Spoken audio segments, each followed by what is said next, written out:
Everyone, welcome to day 3. Everyone's very talkative, which is a really good sign, and hopefully you had a little bit of, if not a break, an opportunity to do lots of chatting and discussions yesterday afternoon and last evening. I'm here to welcome you to day 3 of 3 days. So we have, just so that you are aware, you've seen these flyers outside, and please pick one up.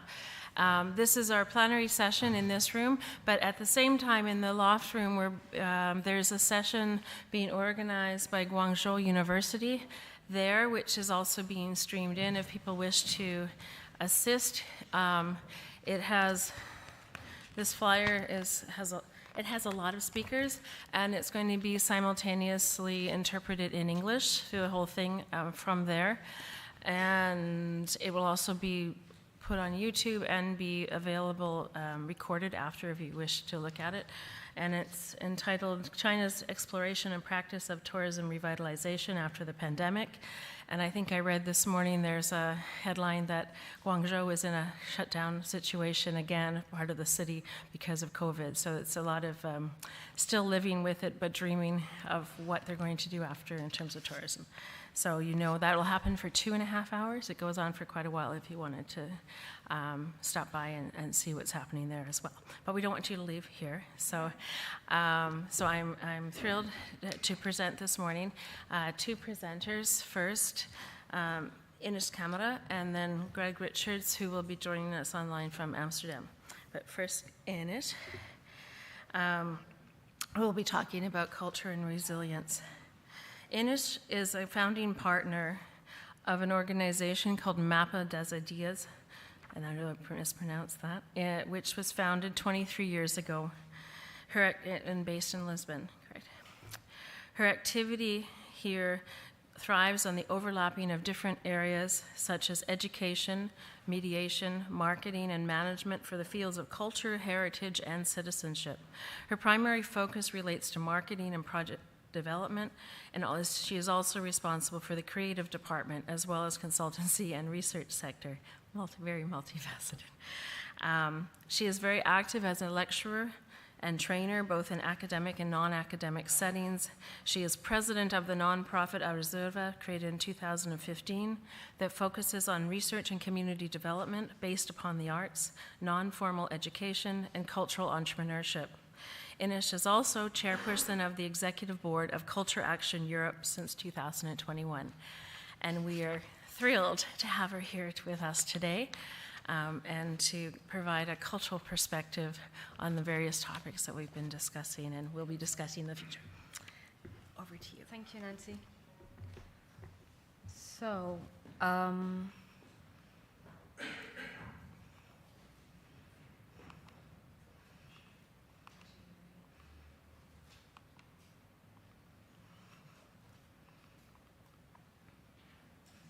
okay, let me see.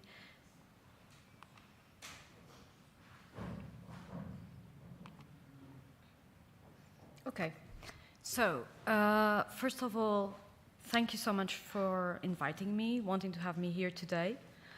And being the first speaker of the last day, I imagine that you're all a little bit tired, and I hope you'll bear with me for like 20 minutes, half an hour. and I hope, I'm full of hope today, that I won't bore you to death. So, I was hearing, I probably that's a feeling that's shared for everybody, by everybody in the room. I hate writing my bio, right? It's a horrible exercise. And while Nancy was describing my persona, I was thinking that the presentation that I prepared for you today has a lot to do, or explains a lot of that bio note that is always a little bit cringy. So, just to start and just to situate ourselves, this photo here, it's an art piece that we commissioned for our shop in the Algarve. That is a museum shop in the Promontorium of Sagres. And one of the things that my company, Mapa das Ideias, does, besides everything, is doing museum retail. And one of the things that we really wanted was when we won the tender for the shop at the Promontorium of Sagres. Does anybody know it? The Promontorium? It's one of those Finisterre wonderful places. We wanted people that came into the shop, the tourists, the visitors, to have something that symbolized the spirit of that specific place. So we commissioned this sculpture that just goes on because we have a very high ceiling and has this idea or this link with the place and the birds that are a very important part of that part. But as you can see, I thought that my basic perspective about the communication today, my presentation today, would be about the possibilities of connection. Because for me, as fundamentally a cultural activist and programmer and researcher, that's the main topic behind traveling and tourism and cultural fruition in the last century. I'm just going to get my notes.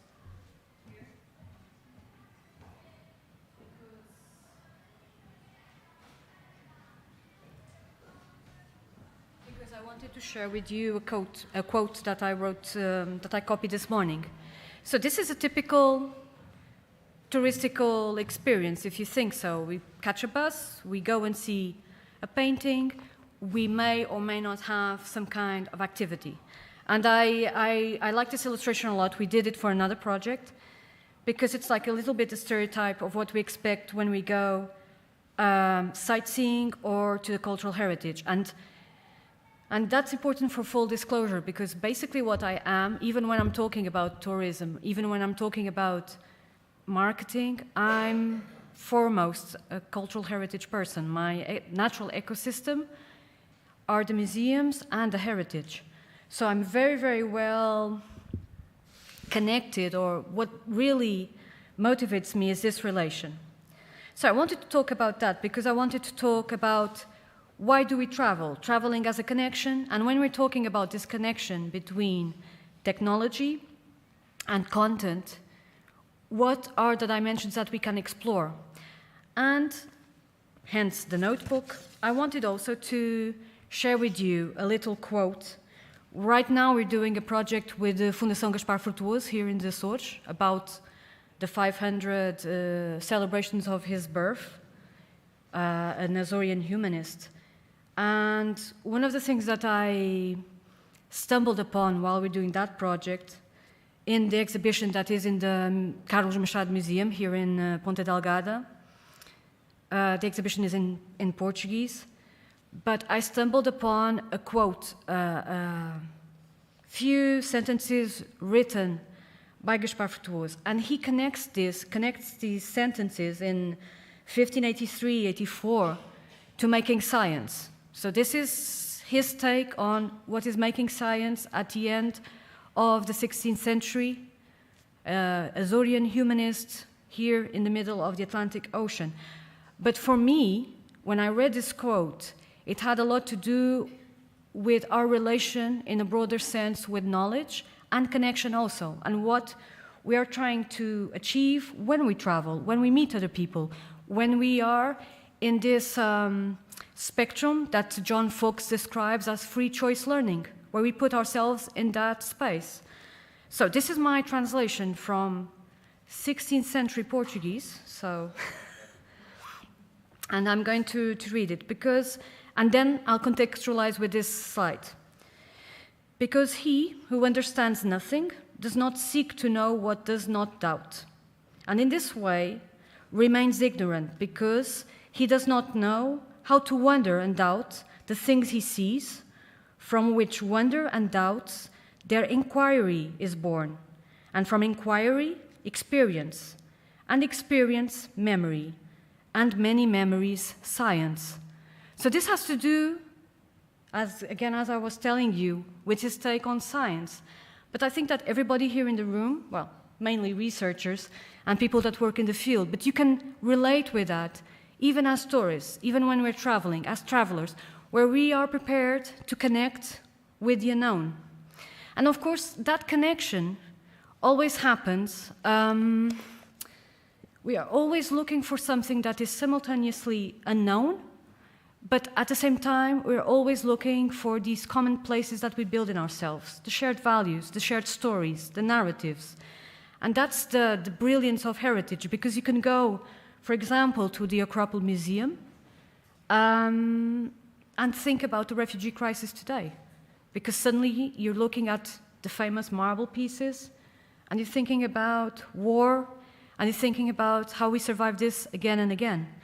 And of course, that's my buzzword for today probably, we're always talking about hope, and maybe about, even though I think that the word resilience is a little bit stretched out right now, I'm a little bit fed up with resilience and innovation and creativity, but they are important to remember us that we can overcome the worst possible scenarios as the one that we lived or are still living in some cases, as Nancy was saying. So, going back to this, why do we travel? What is traveling as a connection? And how can we, as cultural institutions and as tourism services providers, because we can overlap the two dimensions, how can we take full advantage of that experience? And for me, when we're talking about the touristical experience today and for the future, I think that we should think about the embodied experience, my body, the mind experience. And when I'm talking about mind, I'm talking about the whole scope of emotions, thoughts, previous experiences, and of course, about the potential of beyond, the bring your own device mechanisms. And these three dimensions are today something that we should take into account when we're thinking about designing the traveler's experience. And I wanted to bring some ideas about that. So when we're talking about the embodied experience, it really has to do with presence, participation.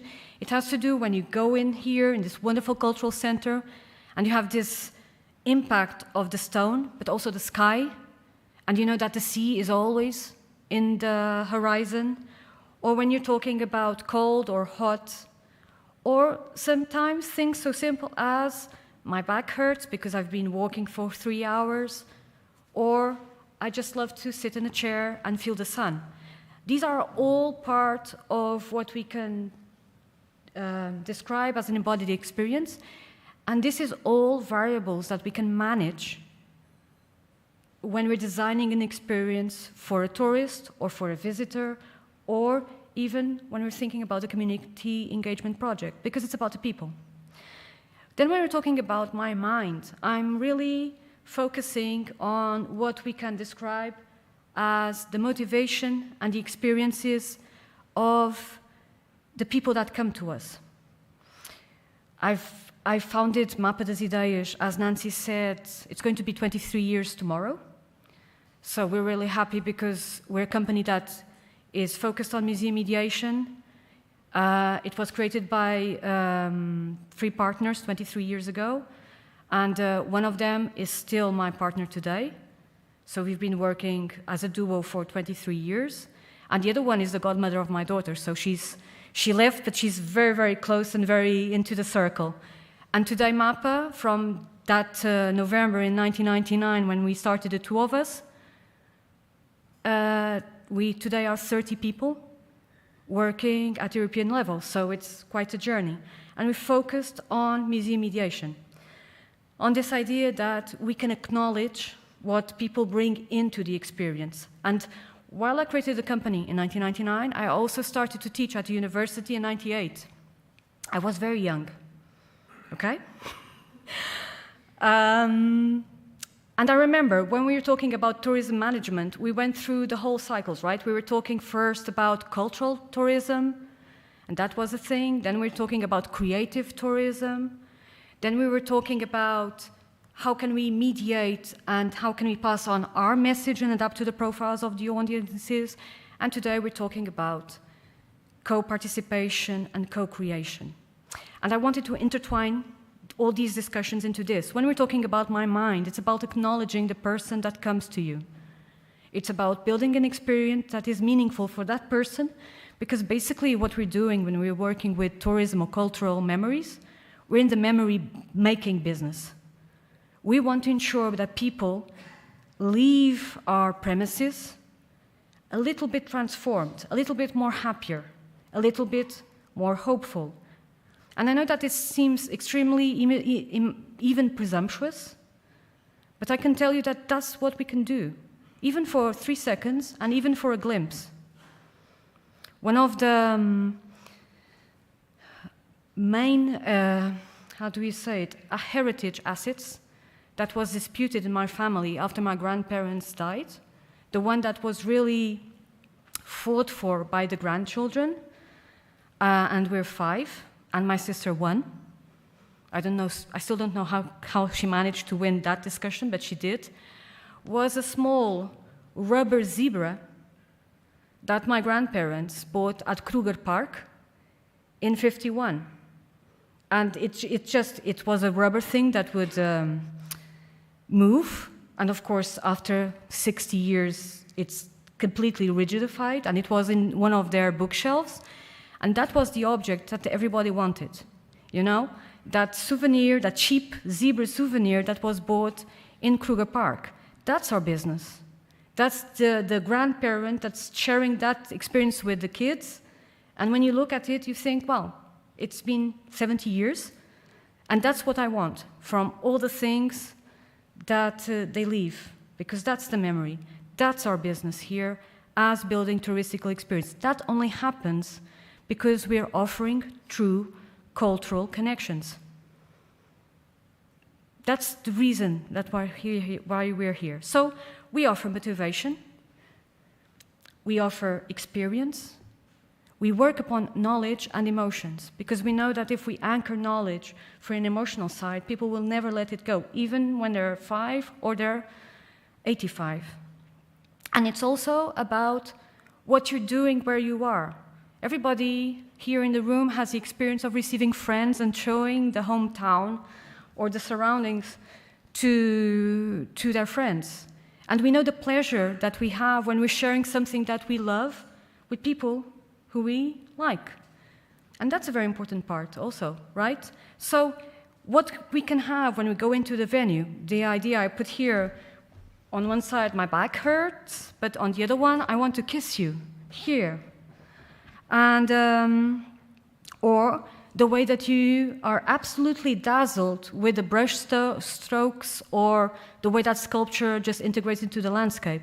They're all valid experiences. And finally, the technology. We still tend, because we're not digital natives, to separate the digital realm from the physical realm. But we can't do that anymore, because we're talking about layers and we're talking about experience.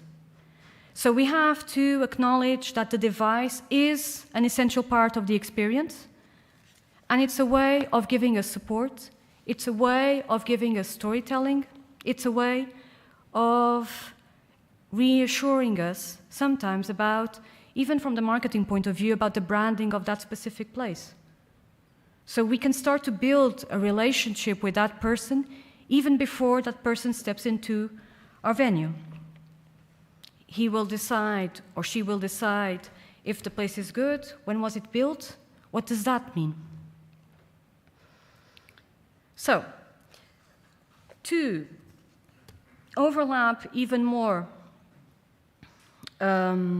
complication to our discussion, I wanted to bring in, again, this comes from cultural management, our perspective from audience development. So this is a way a spectrum from which we work, and we have worked in the cultural field when we're talking about audience development or audience engagement. And I really wanted to make the connection with pure tourism engagement, because I think it reflects a little bit what I was telling you before. So we come from this idea, we can go from a receptive perspective, right? And it's perfectly okay for the audience just to want to spectate, using, in a very rough term this verb. For example, in museums, we are having a difficult time to manage the relations with our audiences, in the sense that we want to go and embrace the cultural democracy model. We want to go beyond these democratization strategies where we tell people how they should feel or think about the subject, and we want to recognize their role, their place. But sometimes what people want when they go into a museum is really for the museum to explain, or just to be dazzled by that work of art, or just to learn a little bit more about that place. And we go from receptive to participatory. And I also can see here all the potential, or all the ways that we can explore or build upon a touristical experience. We go from the crowdsourcing, we go from co-creation, and of course we can have also the moment where audience participates as an artist. And that's a very interesting thing when we try to apply that to the design of a touristical focused product. And I really wanted you to keep in mind these three dimensions, the curatorial, the interpretive, and the inventive, because I think that these, when we connect with the body, mind, and device experience, are where we can really design interesting and true experiences with our audiences.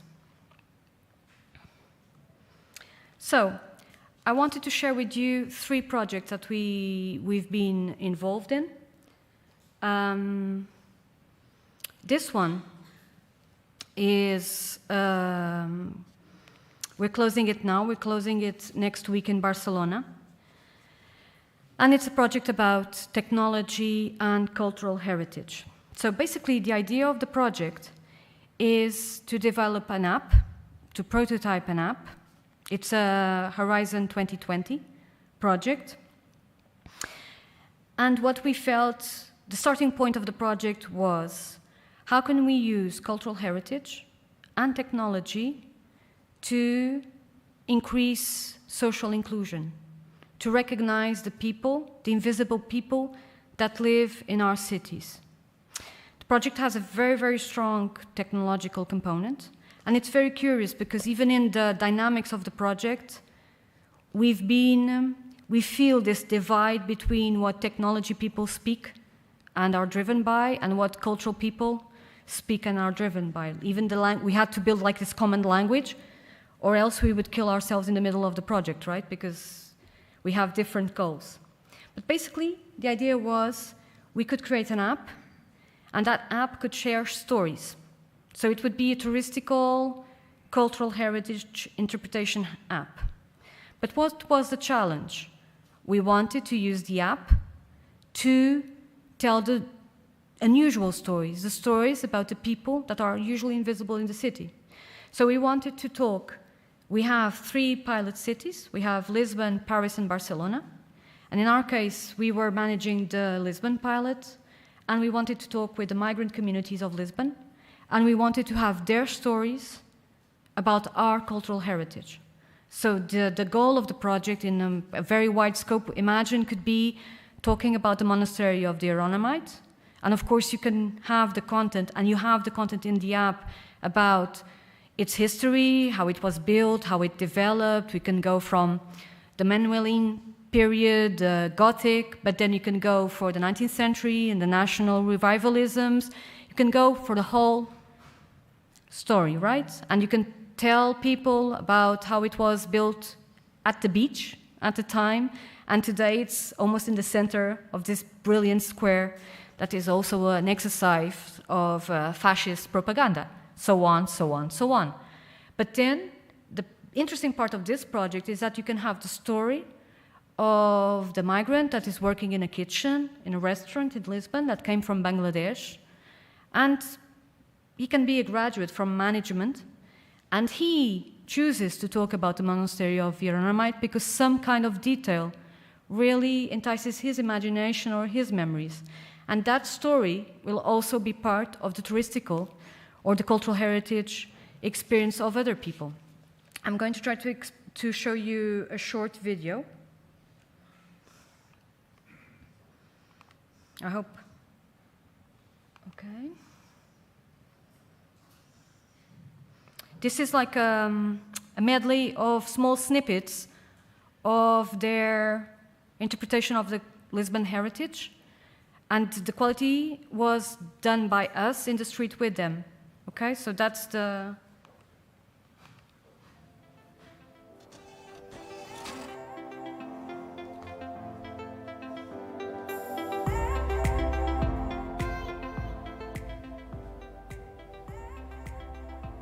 Mas não via nada diferente, só via o velho cais do Sodré, o rio Tejo de sempre, os autocarros a se encherem de trabalhadores e perdida na paisagem, em um emaranhado de fios elétricos no meio da visão para a Rua do Alecrim, uma estátua.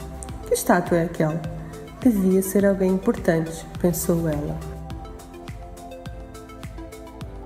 Com roupas reais, segurando em sua mão direita um cetro que representaria a autoridade que Deus tinha dado a ele para governar aquele grande país. E aos pés do cavalo, ele mandou colocar as serpentes sendo esmagadas. Ficções à parte, a visita às galerias romanas é bem concorrida. Muitos portugueses e imigrantes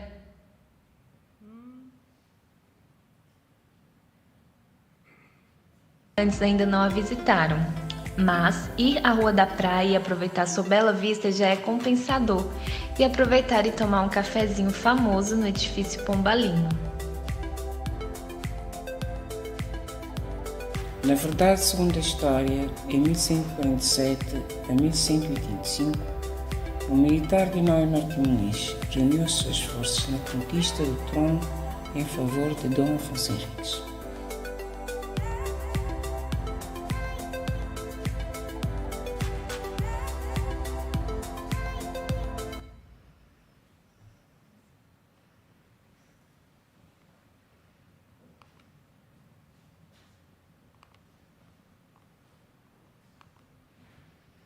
So,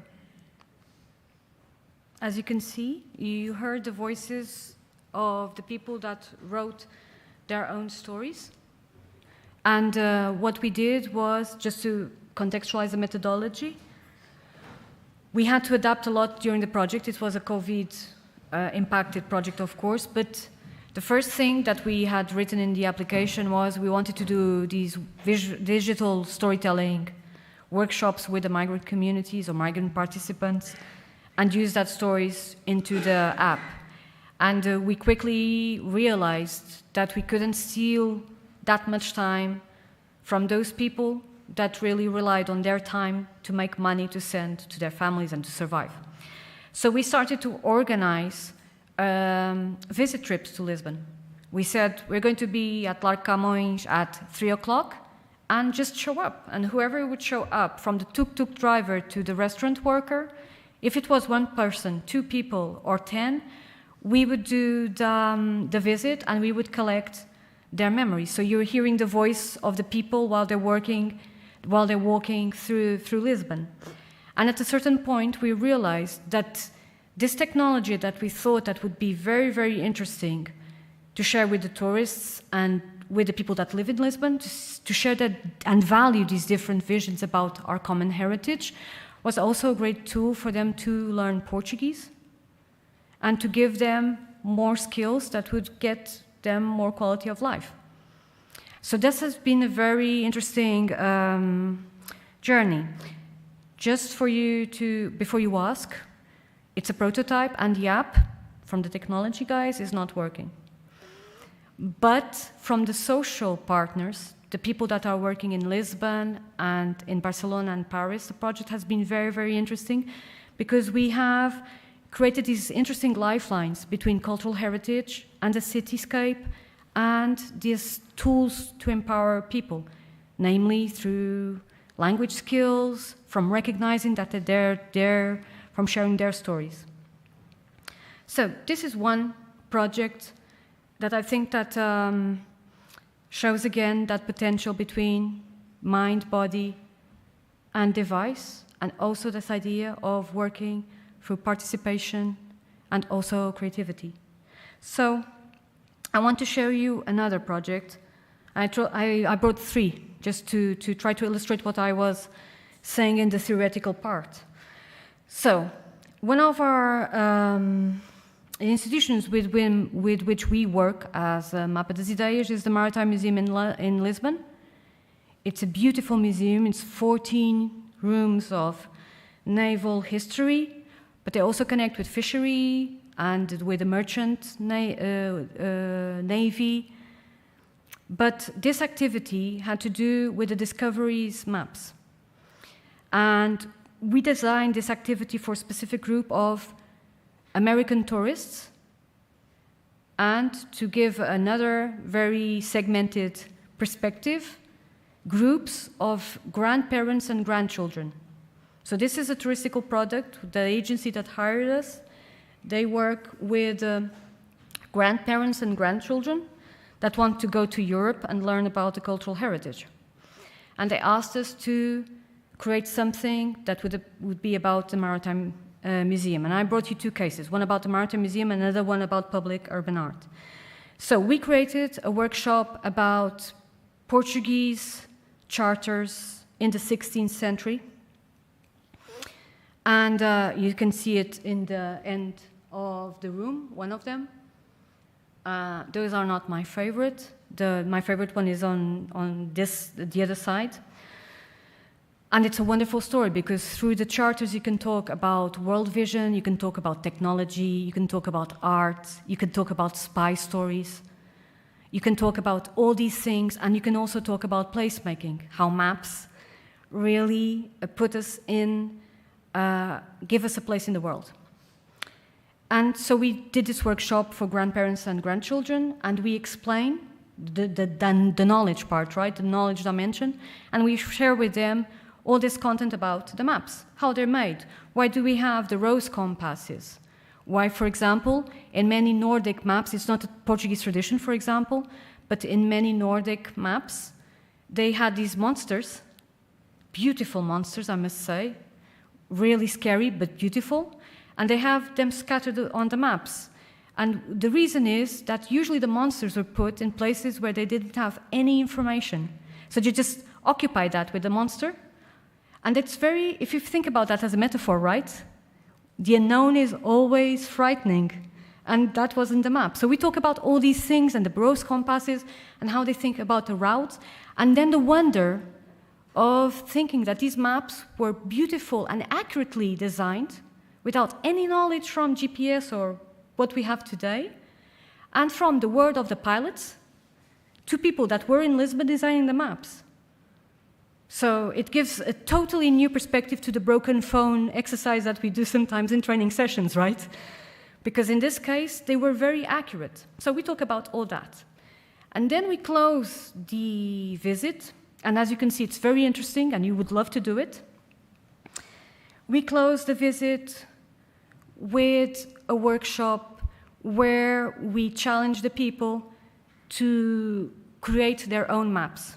So each pair, or each threesome or foursome of grandparents and grandkids, they work together. They come into the end of the tour, and they have like this kit where we have all these elements, the rose compass, the monsters, the crests, and we challenge them to draw their own map together. And I think that this photo is very, very illustrative, right? Because you're seeing, it's funny because many of the grandparents, they don't have this idea of standing up and sharing something. It's not something that they're used to do. This is a group of tourists that are traveling together, but people don't know each other, and this is a wonderful exercise for team building because suddenly they're sharing something very interesting. And then you can see the grandkid's face, right? It says everything here. So this is about this idea of building memory, and I can also be very positive about the idea that they won't forget about how maps are conceived and what are their place in our world. So this is one example. The other one. What? Okay, I'm just going to close. So we have, this is another visit. This is to public art in a troublesome neighborhood in Lisbon. And it's a beautiful visit because people are visiting it, and they have these huge and beautiful interventions, that many of which were co-created with the community. And what happens when we do these visits is many times people come out of their houses and they share in their broken English or whatever language that they make up just to communicate with the tourists, and it's very nice, what they think about that. And we have this visit again structured in a normal touristical visit where we recognize these places as heritage. So heritage is not something, we want to give people the sense that where we live today is heritage. It's our places. And these places will be publicly acknowledged as such in some time. And then at the end of the visit, in the cultural center in that neighborhood that's used by the community, we challenge them to make their own public art. And as you can see in the photo, what we do is we overlap paper sheets. So we build this mural with paper sheets that are the number of the people that belong in the group. And they don't realize that until the end. So they start to do their own thing. And then at the end, we just pull it apart and we give them their part, a random part of the panel. Again, building the memories. And finally, this is me trying to speak, but this is something that we started to do in the COVID period, and it has to do with online visitors for senior tourists. And this was an incredible experience because we were doing online visits to the museum and also discussing, sharing the objects, answering difficult questions to people that were literally in another continent closed in their room. So I'm just going to speed on, and then we can share that. What are the areas that I think that we should borrow from audience development to tourism, place the digital part, the active participation, and also building capacity, empowering people in the process, because they know more, they feel more. And then, how do we enable our institutions to change because of our audiences, because of our tourists? Where do we allow ourselves to learn and to change more? And how do we build partnerships where we can learn from them and we can also improve what we do? And of course, a very important part of that work has to do with the use of data and connecting that use, learning with the data that comes, trying to find the things that don't really mix up to change and to build new programs and new products. And basically, it's that. I wanted to just close with another quote. And it's Moby Dick, because I really thought that Moby Dick was completely appropriate for the Azores. And this idea of traveling, it's not down to any map, because true places never are. Okay, thank you so much.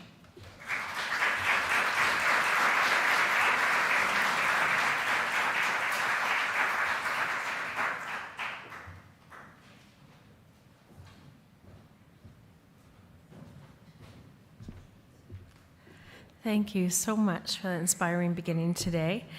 Are there questions or comments that the audience? No, that's okay. You can rest for a moment. We have probably, let's see, I know we started late, 10 minutes, and then we'll turn to Greg, but then we'll make up. We'll still get to lunch by 12 or 13. everyone's a bit slower. First presenter of the morning, we've learned this. I think there were some wonderful echoes with the opening address by Diane Dredge at the beginning about mind, heart, and gut. And I have my little graph where we forgot technology. So we're developing an original model here, and I think it was a really valuable reminder of the different perspectives that come into the consideration of the themes of this conference, and how much we can learn from each other and from our experiences. We have a question. There we go. And I'll let you.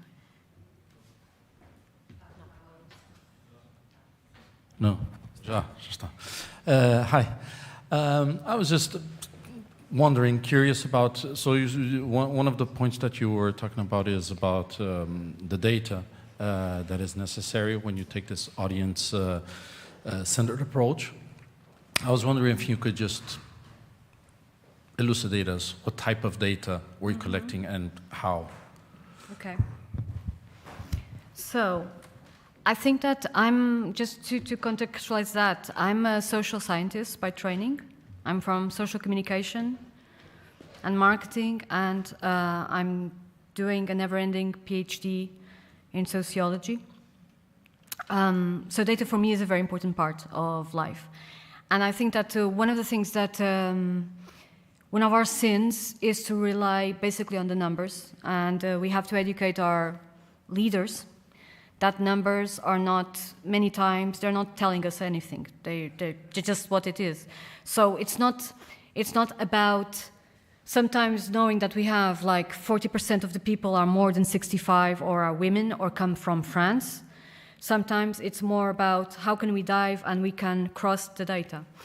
We have been trying to work towards qualitative data and using traditional design thinking and marketing tools, talking about the user journey, for example.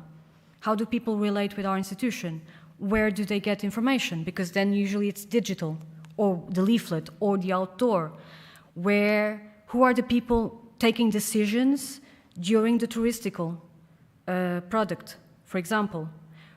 How do people find information? How do people reach our place? What is our time schedule?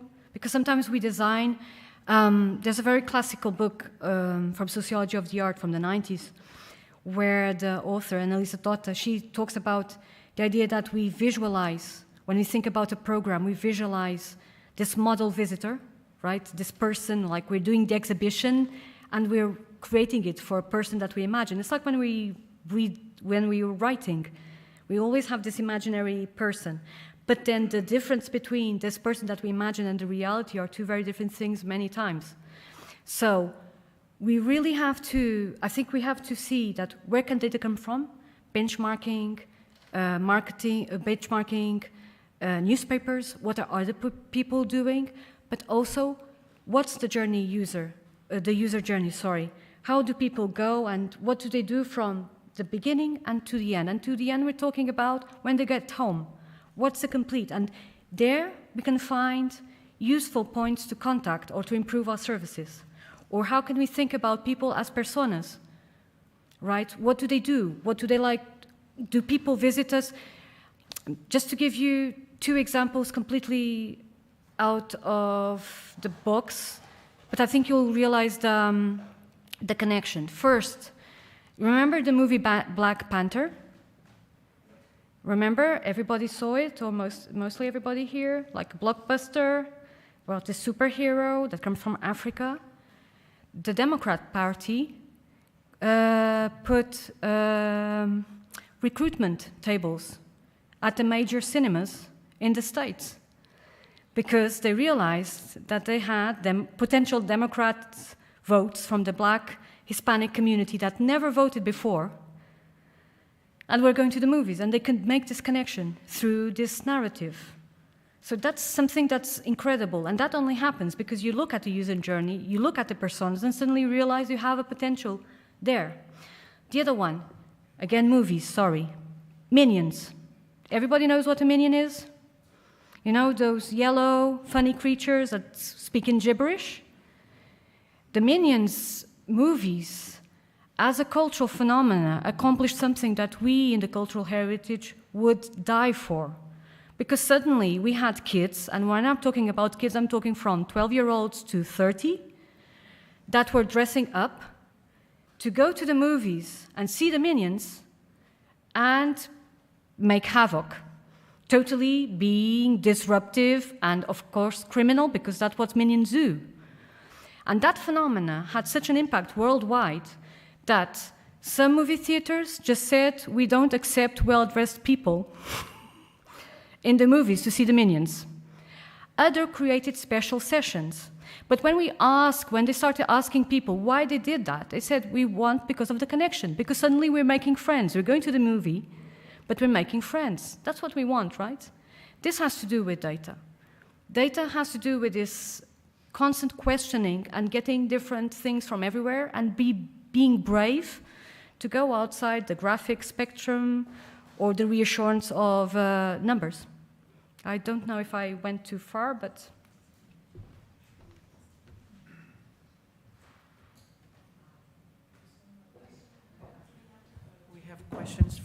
We have a question from our online participants. Oh, the device. Yeah. Someone asks, who are the artists in the murals in the Lisbon neighborhood, and do the inhabitants have a say on the mural, or to what extent do they relate to cultural heritage? Okay, that's a very interesting question. I can share with you the link, because the municipality of Lisbon, so it started as being deviant art, right? So it was an outsider art practice, the graphics, the murals, etc. And we're talking about late 70s, early 80s, and it went on, and there was this practice of pitching the walls, and this, of course, lost war against the muralist artists, the graffiti artists. In the 90s, in the end of the 90s, the municipality recognized the value, and they started to value that art, and they started to commission these artists, because many of them came from these communities, to work side by side with the communities. And these murals that we see here that was the Bairro Pato Cruz, are part of artistic, fully recognized route. I'll send you the link, because the municipality of Lisbon, they created an office totally dedicated, o Gabinete de Arte Urbana, o GAU.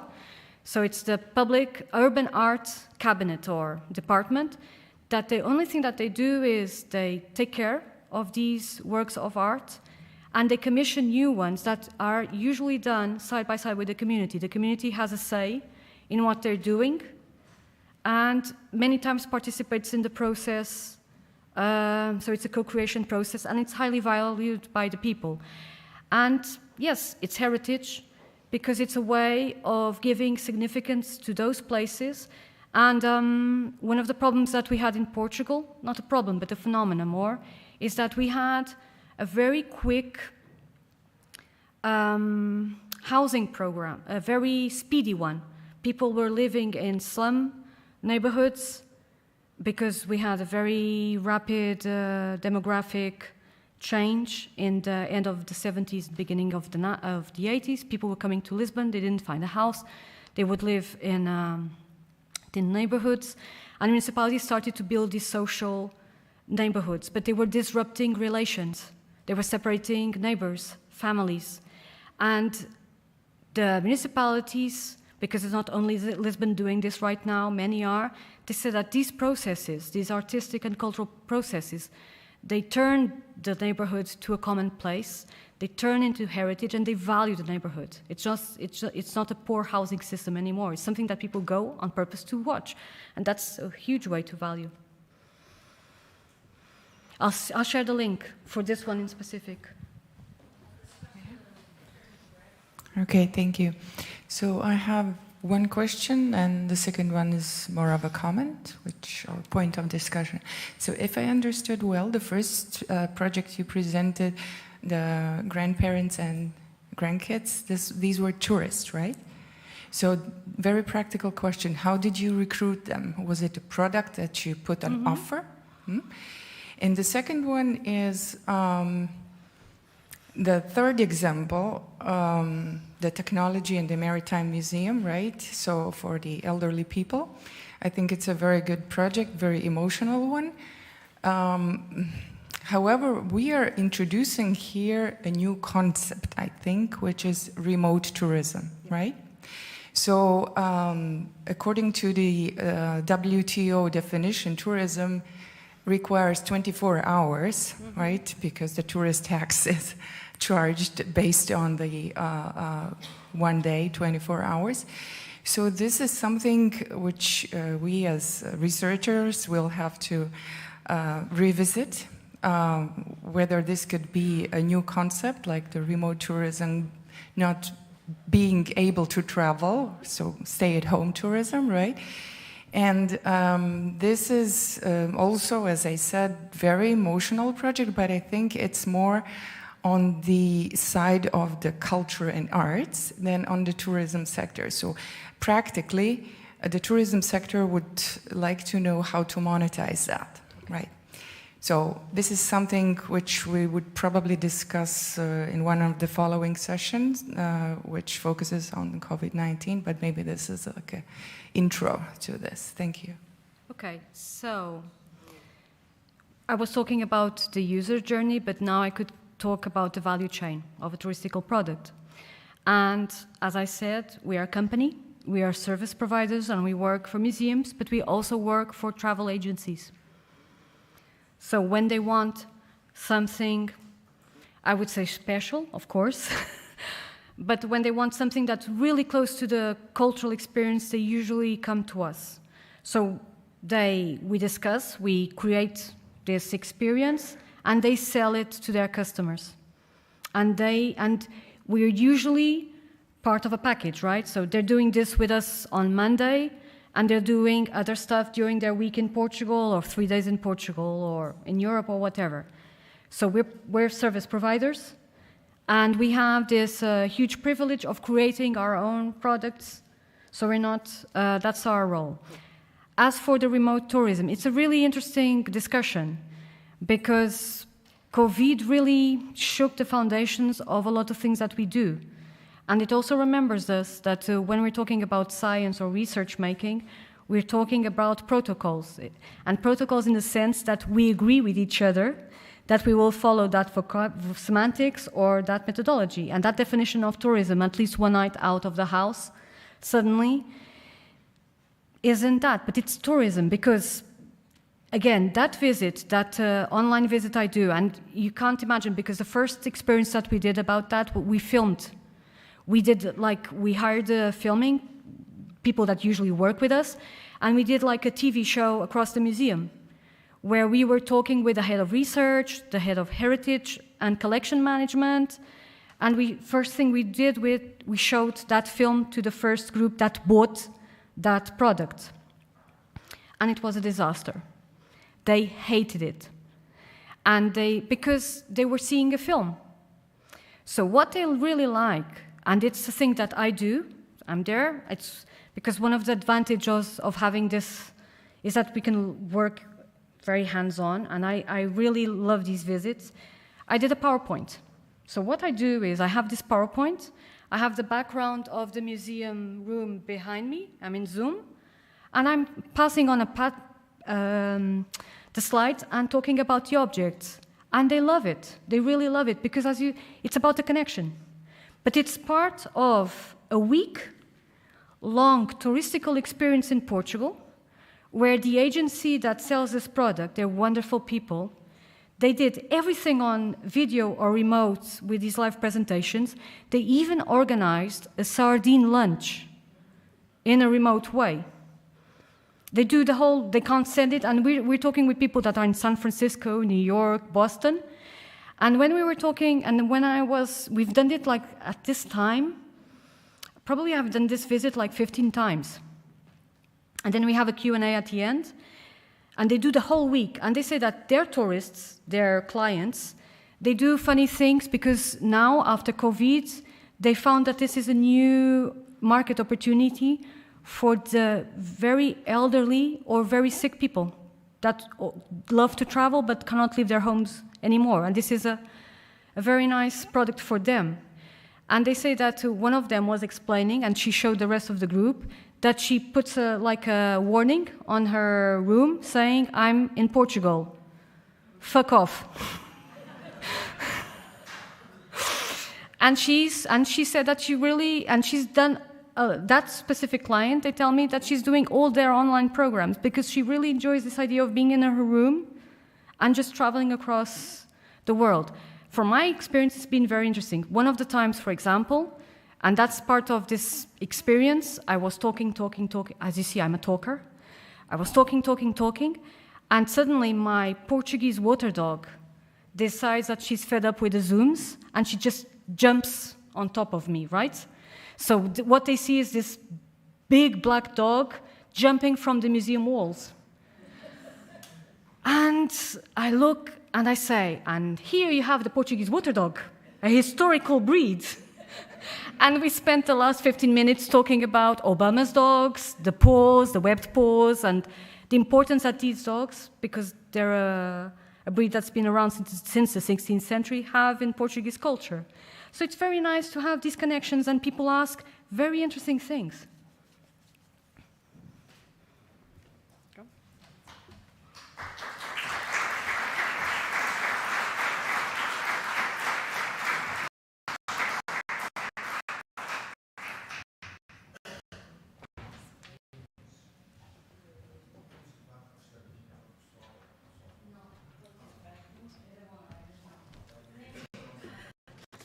Thank you again so much.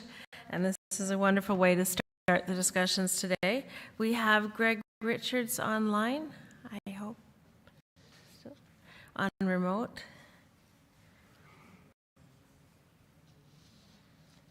Can someone in the booth confirm that? I'll start. There you are. Great. Greg is here today, I believe, from the... Greg Richards probably does of introduction for anyone that's been following creative tourism. He's a professor of placemaking and events at Breda University of the Applied Sciences and professor of leisure studies at the University of Tilburg in the Netherlands. As one of the originators of the creative tourism concept, he has been involved in studying and developing links between tourism and creativity around the world, and he has also been deeply involved in connecting creative activity and tourism with place development and placemaking. And he's also he was an advisor to the Creator Project and also the Creator Azores Project. So we're thrilled that you were able to join us today. And I'll turn it over to you. Thanks, Nancy.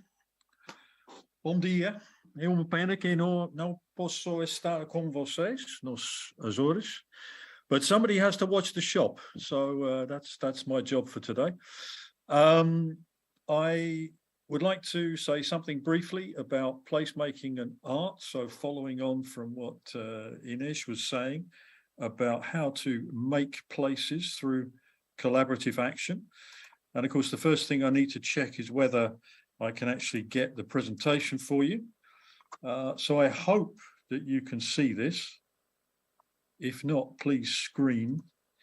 But the question that I really wanted to ask was whether we can start to make places through art and through making connections with artists, particularly in smaller places, which is one of the focuses of the Creator Project and particularly the Creator Azores project as well.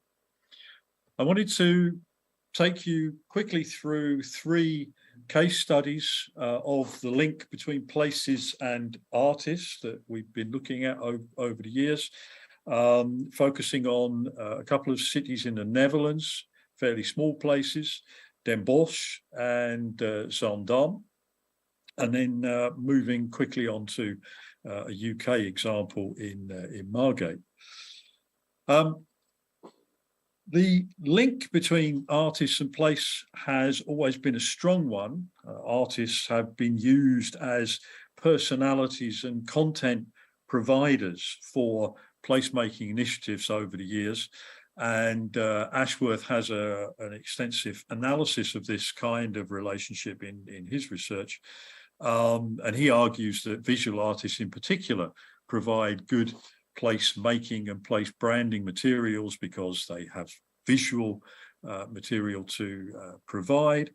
And if you can find artists that do distinctive creative things and have a link with your place, your destination, then that works even better. So we have a lot of examples like the work of Gaudí in Barcelona, Mackintosh in Glasgow, Dalí in Figueres, and so on.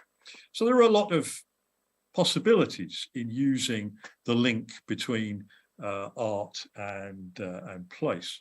Of course, the interesting question is what happens when you don't have any art, which was the basic challenge of the Dutch city of Den Bosch, which was the birthplace of the famous medieval artist Hieronymus Bosch, so another figure from 500 years ago.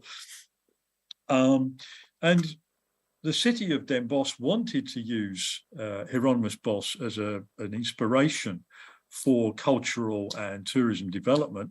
But the problem was they didn't have any of his artworks. They had been spread around the world over the centuries, and they'd all left the city.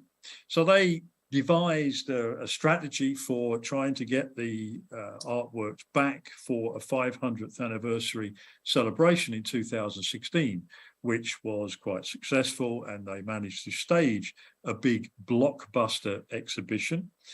But the trick really was not so much about staging the exhibition, but through building a link between Bosch and the city.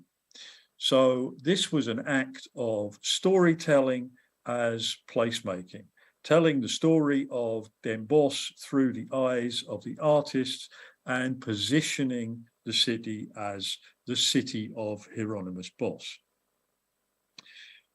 So they used the artworks, such as the famous triptychs of Hieronymus Bosch. This is the Hay Wain. Many of you will be familiar with the Garden of Earthly Delights, which tells a similar story of heaven and hell. These pictures, of course, were very successful in bringing lots of visitors to a relatively small place. So by getting the artworks together, they managed to attract hundreds of thousands of visitors. But of course, the question then becomes, well, what do you do after the exhibition, after the blockbuster has finished? Well, one of the things that Den Bosch did very successfully was to link placemaking initiatives to the artistic program. So they asked, for example, residents of Den Bosch, people in artistic associations, art students in the city, to create floats, which they then used in a parade of these fantastical figures around the center of the city following the river. And these kind of events began to build a link between the artist and the place, which went far beyond the 500-year-old paintings. And everywhere you went in the city in 2016 and since then as well, you've been able to get a feel of Bosch's art and to reconfirm this link between Bosch and Den Bosch as a city. They used light shows in 2016 as well to make this connection, projecting images from Bosch's paintings onto the old buildings surrounding the market square in the center of Den Bosch. So slowly they began to build this idea of the city of Den Bosch as the place of Bosch, the artist. And this was extremely successful in putting Den Bosch, or 's-Hertogenbosch, to give it its full Dutch name, on the global map. So the city of Den Bosch became the most culturally lively city, according to the Cultural Cities Monitor, in 2016, above much larger cities such as Amsterdam and Eindhoven, for example. It also had positive economic effects. So visitor spending increased fairly substantially over the lifespan of the program, and particularly in the years afterwards. So this makes the point that even when you have a major blockbuster exhibition, which may bring in lots of tourists, the real effects are the legacy effects which come afterwards. And interestingly enough, even though the city, of course, like everywhere else, suffered from COVID during 2020 and 2021, the total amount of visitor spending in 2020 was still higher than the blockbuster year of 2016. So this begins to give a picture of how placemaking initiatives in a more holistic sense can build a much more resilient and lasting effect than a single blockbuster event. A similar kind of strategy was adopted by the city of Zaandam, which is fairly close to Amsterdam, with their link with the French artist Monet, which may not be very obvious to people outside the Netherlands. In fact, probably not too many people inside the Netherlands. But Monet visited Zaandam for several months in 1871 and left a legacy of many works, paintings and drawings with the landscapes around and in Zaandam, which have left a legacy of a considerable body of work which Zaandam can draw on. And what they are trying to do, of course, is to leverage the global fame of Monet as a major global artist. And you can see the kind of popularity of his art today. But to lever that as a tool for placemaking. So they started to research the links between Monet and the city. Of course, in the years building up to 2021, which was 150 years since Monet had stayed in Zaandam. Of course, that particular plan was scuppered by COVID. But of course, they have more opportunities coming up. So they will be celebrating the 100th anniversary of Monet's death in 2026. And in the years between 2021 and 2026, they had plans for a major program of events, and hopefully the major retrospective that they're planning will still go ahead more or less as planned, in spite of the delays and challenges presented by COVID. So, as in the case of Den Bosch, Zaandam is using a whole program of events around the work of Monet, and they have also been buying Monet's art to bolster their claims as the city, or the Dutch city of Monet. So they bought this particular painting for 1.1 million euros as a strengthening of their artistic collection. And they also bought Monet's letter to Pizarro describing how wonderful Zaandam was as a location to paint. So they are building their resources related to Monet, and they are building various aspects of the Monet experience in Zaandam. So they have treasure hunts related to Monet's work, try and find out where the painting was actually painted and relate that to the modern landscape. They even persuaded the owner of one of the historic buildings in Zaandam to repaint his building in the original blue color that Monet painted 150 years ago. So you can also physically recreate the paintings. And so there are different elements to this placemaking program, including the reconstruction of a traditional boat to have a Monet boat trip around the region. There's an atelier, a workshop where you can engage in creative tourism related to Monet and learn how to paint in Monet's style. And of course, being the Netherlands, there are cycling routes and also walking routes, which are related to various locations and paintings of Monet. So this placemaking initiative has lots of different dimensions to it, which are about binding Monet's work and name to the place itself. This started off being fairly successful, so there were lots more visitors coming to the museum as a result of this through to 2019. But of course, with Corona, like everywhere else, the visitor numbers fell dramatically, and so they weren't able to really capitalize on this as they had hoped for the anniversary in 2021.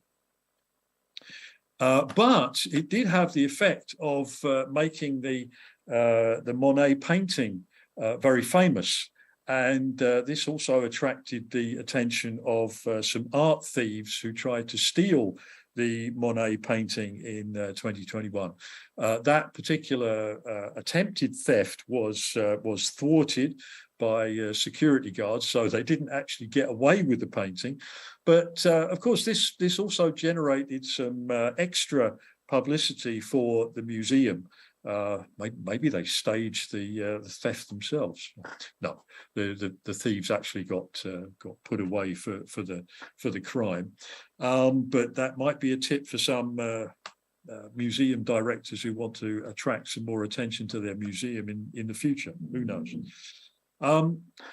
Another example of this building of a placemaking link between artists and places is the British resort of Margate, which has opened a museum which bears the name of John Turner, the famous British artist who spent some of his time in Margate, enjoying the seaside, painting various scenes related to the city and the region, and apparently also visiting his landlady, Sophia Booth, who now has a statue on the seafront in Margate.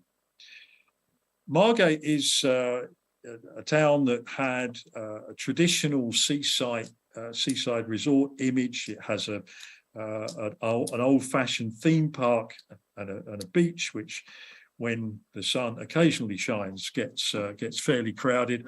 But this was an image which was getting very tired and not as attractive to contemporary tourists. So one of the things that they decided to do was to use the link with Turner and his art in order to boost a new form of tourism. So they created the Turner Contemporary Museum, which you can see here on the seafront, and this was extremely successful in the first year when it opened, attracting 500,000 visitors. That fell, of course, after the kind of big bang of the opening, but the numbers had been climbing fairly steadily since then. So a lot of people came to the gallery. So over 3.5 million people have been to see the collections, and that has generated, of course, visitor spending, and it has done a lot to make Margate a more vibrant place. So people talk about the way in which there is more artistic energy, that the city centre is more vibrant. It has a lot of new shops, of course, including vintage clothing and cafes and everything else that might attract tourists. And Tracy Eman, one of the artists linked to this area of the world, was talking about the way that the place that she was born in has been transformed, and now there are thousands of people in the streets, and the problem now is you can't get a seat in your favourite cafe in Margate. So all of this has generated some very positive impacts, new shops, new jobs, and of course, many of these orientated towards this new visitor stream. Some people complained that these new visitors were not really the kind of people who would visit their shops on the high street. So not everybody is equally pleased with the visitor streams that have been created. But it does have a number of interesting echoes which go well beyond the city of Margate itself. One example was the fact that Turner then became featured on the new £20 note design, along with the building for the Turner Contemporary. And there was also a Mike Leigh film about Turner and his art. So there are a lot of images being put out there of Turner's links with Margate, which in a similar way to the Boss example also led to increased attention, interest, and visitor flows for the city. So we have 3 different experiences that we've looked at. In Den Bosch, there was a long-term program going over a decade which generated significant placemaking legacies. In Saint-Dôme, placemaking activities have started, which are designed to build up this link between Monet and Saint-Dôme. I hope you can hear me, because somebody seems to be drilling next door, which is very convenient. And Margate has used Turner as a catalyst for contemporary art revitalization of the city. I think the common lesson that we can learn from all of these 3 examples is that the long-term placemaking effects are much more important than the big bang of the blockbuster, the opening of a new museum, or the staging of a blockbuster exhibition, and so on. And one of the interesting things is that these kind of processes are moving from big cities to small cities. I mean, large cities always attract big crowds. So if you stage a blockbuster in London, it will basically go unnoticed among the crowd of other people thronging the streets. So small cities then have opportunities to put themselves on the map with these kinds of programs. But what's important is for the city to think about their link to the artists and how to strengthen that. And this, in my view, means shifting from an economic rationale, thinking about generating spending, into how do we improve the place through these kind of programs. And what's important is to establish legitimacy and ownership of the art and the artistic legacy. And that requires skills in terms of storytelling. But interestingly, these kind of things don't have to be based on a lifetime relationship with an artist. Because Monet was only in Saint-Dôme for a few months. Turner turned up occasionally in Margate, and that was enough for these cities to create some kind of legacy.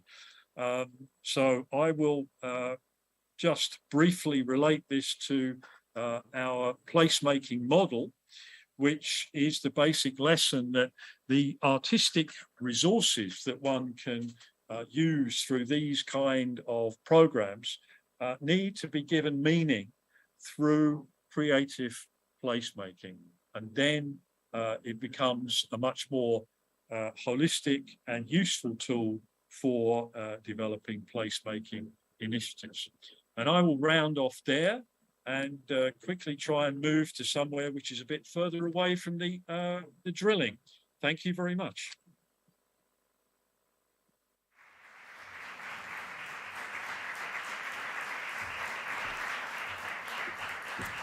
Thank you, Greg, very much. We'll put you back on screen. And are there any questions or comments? We have, let's see what time it is. 5 after, so we have 10, 15 15 minutes? I thought I saw a hand. I have a question. I was thinking about all of the islands that we've been learning about and we saw images of yesterday, and also that these artists, these famous artists, were only in these places for perhaps short periods of time. And I guess I have two questions. One is, can the practices of these type of initiatives be transferred to places that don't have the famous artist attached? And also the relationship between these kind of historical legacies and contemporary art making. Yeah, I think it should be possible to develop artistic legacies even without these specific connections. Because if you are creative and you can get the right storytelling line going, then you can always create links to artists. I mean, one of the ways in which places do that these days is through artistic residencies, of course. So if you don't yet have a famous artist linked to your place, invite them. Or invite budding artists who may then later become famous and whose legacy you'll be able to use later on. So I think that is a possibility. And of course, similar principles apply beyond the realm of artists as well, of visual artists, because one can also think about using literature and music and theatre, all of these other kind of artistic activities. Visual artists, as Ashworth argues, are particularly useful because they have image-related material, but you can clearly use other forms of art as well. Thank you. Is there anyone? There goes the hands. Okay, let's start with Tiago. Hi, Greg. Thank you so much for your presentation. My question is, as much as I understood, these three examples that you gave were mostly, I assume that they were mostly driven or developed by the own municipalities or institutions. What in the cases of places that the public institutions, the local authorities are not so keen or don't have that vision yet, and but there's that will among the local practitioners? Do you have some food for thought or some ideas that they could inspire? Yeah, thanks, Tiago. That's an interesting point. I suspect that most of these kinds of activities are driven by the public sector, but that doesn't exclude the possibility of other groups doing similar things. Of course, it does create a problem of where they're going to find the funding from.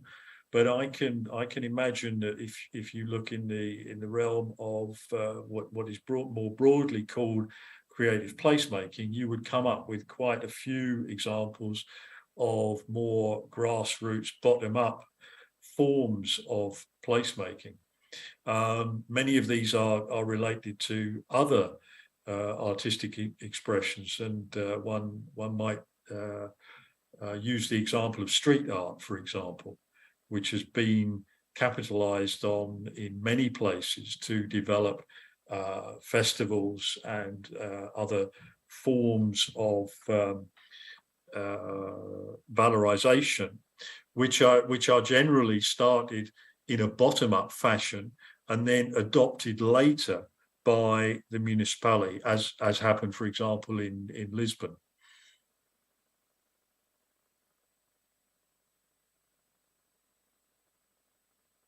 There was a hand on the other side of the room. It's disappeared. Anyone else?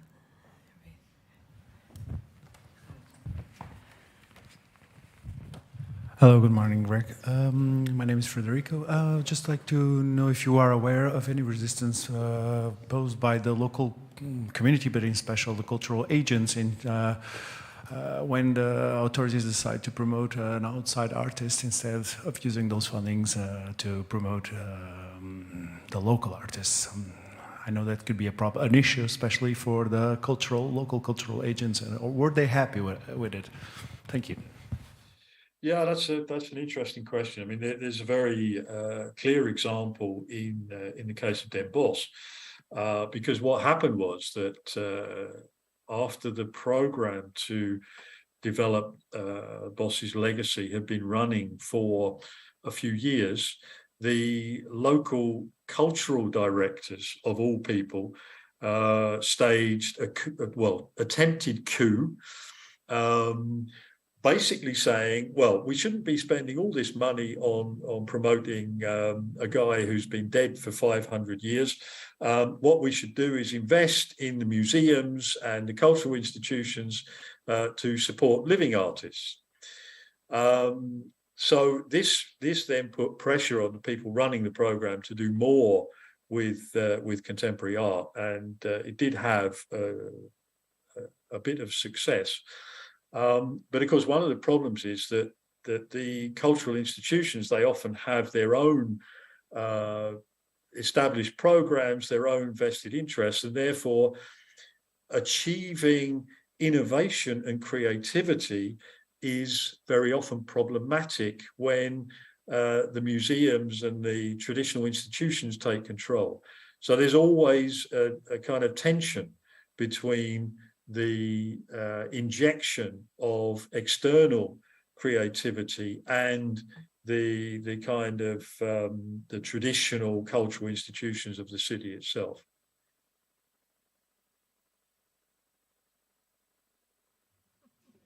A very musical ringtone. Thank you. Are there any? Okay, over here. Yeah. Hi, Greg. Very nice to see you again. I'm Magnus.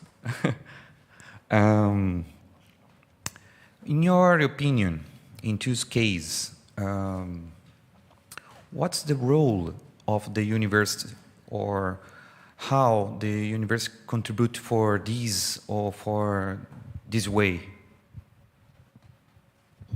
Well, again, in the case that I know best is Den Bosch, and in Den Bosch, the university played a very important role because it ran the research and restoration project for Bosch's paintings.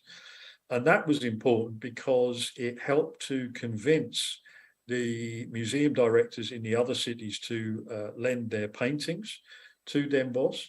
But it also had an important function in turning up new Bosch paintings. So suddenly there was a new Bosch painting that could be exhibited in this program.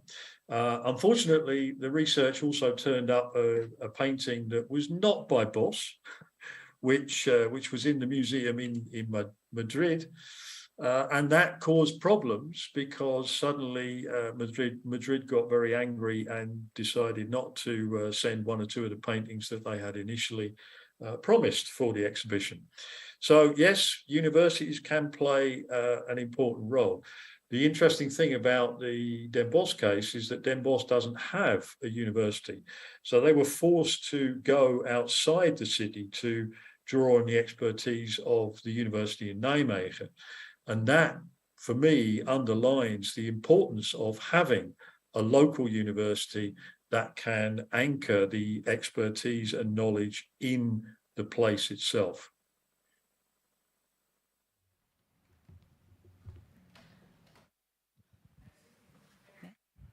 We have one question from our online participants. Maybe we can.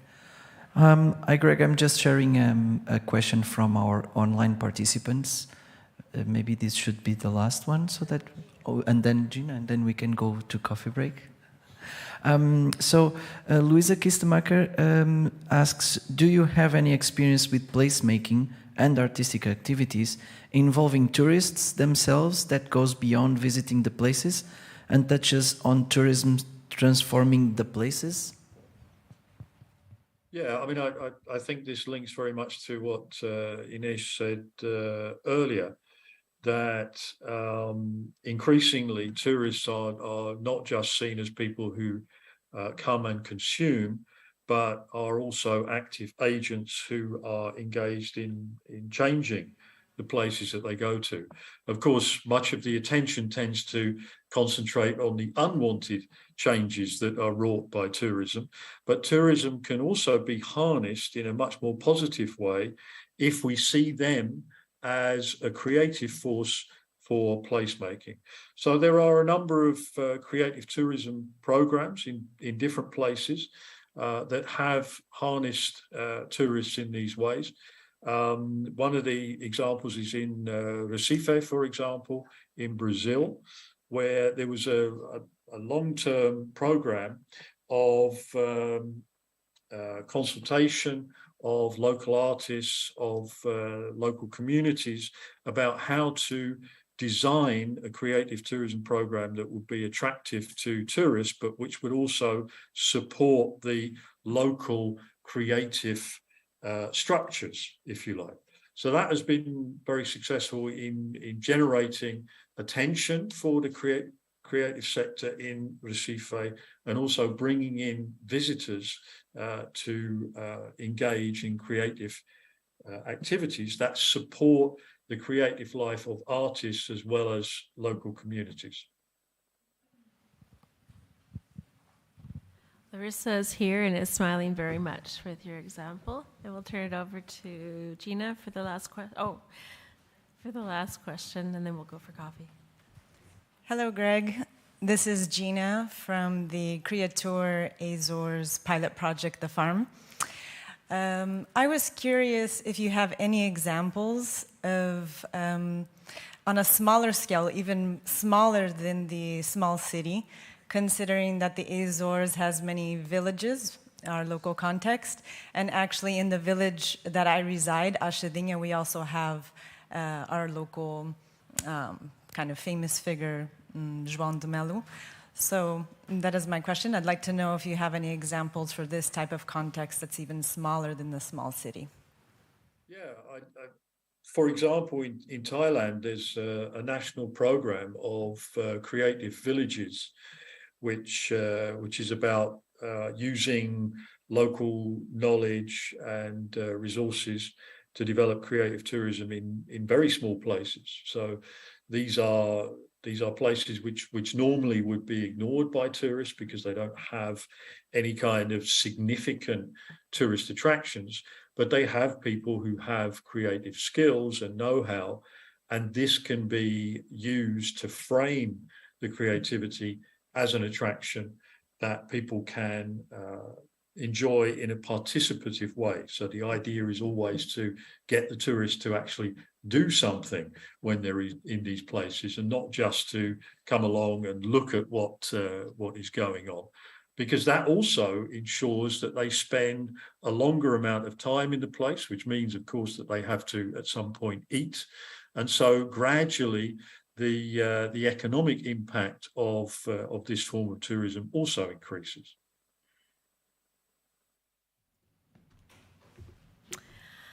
Thank you again for your wonderful, inspiring presentation, as well as Inish Kamara for hers as well, to get us going this morning. The brain cells are now circulating and connecting, and now we have coffee. So So I guess a round of applause for our presenters.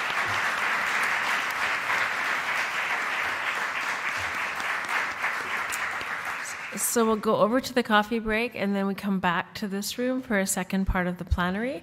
And just to remind you, there's also the streaming session from China that's continuing on in the loft room if you wanted to stop in and see what's happening there. Thank you.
I guess it's still good morning, not an afternoon yet. Welcome back from your coffee. Everyone sounds a little bit livelier. We have the second part of our plenary session now with 3 speakers, and I'm going to very quickly introduce them one at a time. But we're going to have about 20-minute presentations each, one after another, and then we'll have questions at the end. Overall, we're about half an hour behind the expected schedule, so we'll try to be 15 minutes behind by the end of this, and then you have a lunch break, and I'll get more information on how the rest of the schedule of the day goes by. But I expect we'll be somewhere between 15 minutes and half an hour, sort of behind what the original schedule is. This is particularly important for those online who might wonder what's happening when you tune in and there's no one here. I also wanted to just flag again that this special session is still ongoing and is being broadcast into the loft room with English simultaneous translation.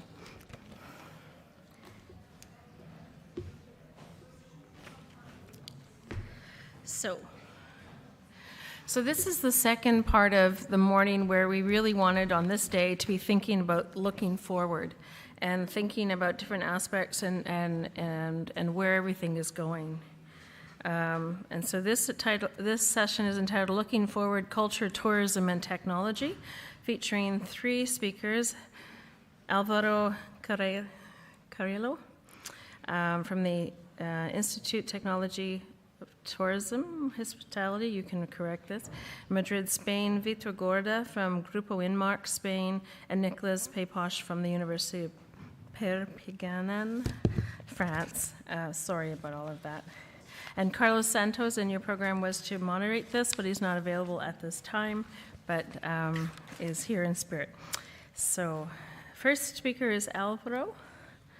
He began his career in 1997 in the world of aviation, to shift afterwards in 1999 to the main utility in Spain, Endesa, this energy sector, where he spent 4 years in strategic consulting and another 4 in technology and innovation, as responsible for finance and external relations R&D at a corporate level. In January 2008, he became head of the Instituto Tecnológico Hotelero, ITH, as managing director, combining this activity with teaching as strategy professor. ITH is a private non-for-profit association whose mission is to enhance the competitiveness of the hospitality sector through innovation and technology. And I think I'll leave it at that for now, and you can fill in any other aspects you wish. Thank you.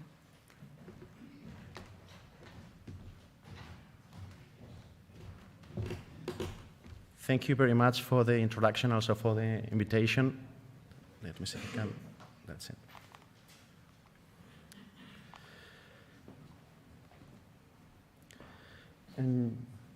Well, just a few words to show what's ITH, Instituto Tecnológico Hotelero. It would be Hotel Institute of Technology. We are a center of innovation and knowledge transfer, focused on the hospitality sector, but also in the tourist sector, not only for hotels.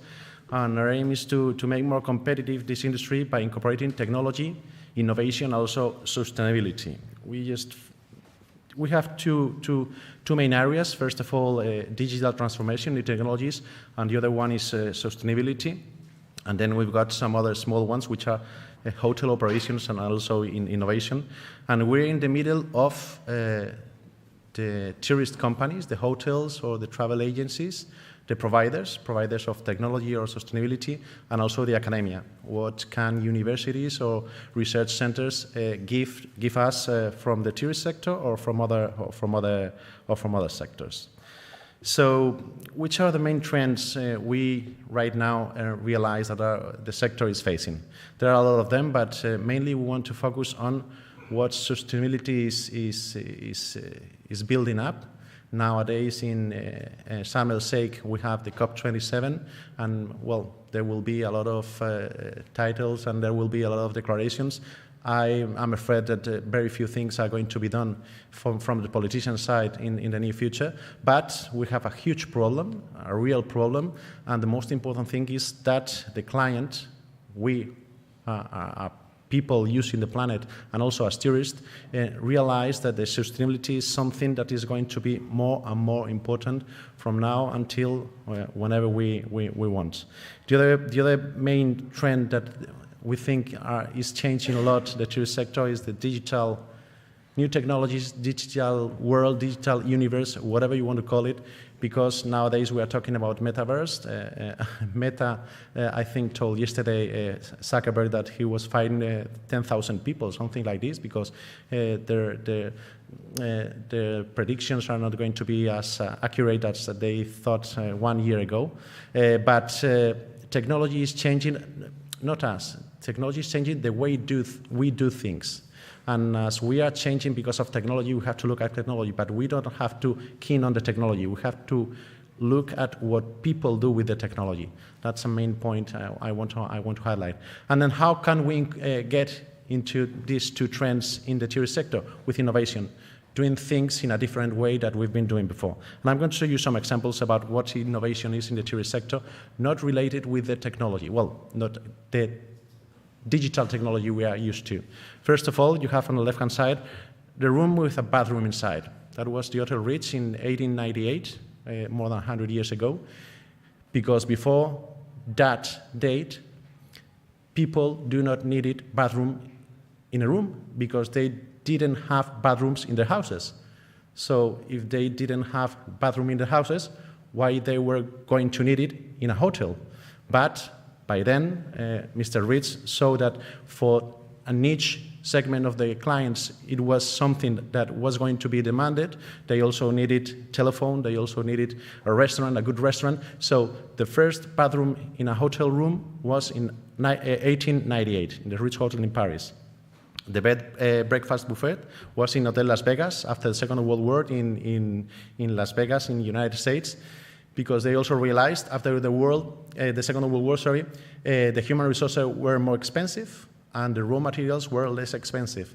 So they thought, well, for me it's cheaper to lose the food than to lose the time from the waiters. So as these two costs were changing, they realized that it was cheaper to throw out all the meal that was not eaten by the clients than throwing out all the time spent by the waiters and the staff. So that was the first buffet breakfast in the hotel sector. Also, the first low-cost airline, it was not in the 70s or things like that. It was in 1949, also in the United States, and it was not a success. It was a completely disaster, because of the regulation that they could not fly from an state inside the United States to another, but they keep on trying, and in 1979, when the law changed in the United States, not Pacific Southwest, just Southwest Airlines built up and create a great success.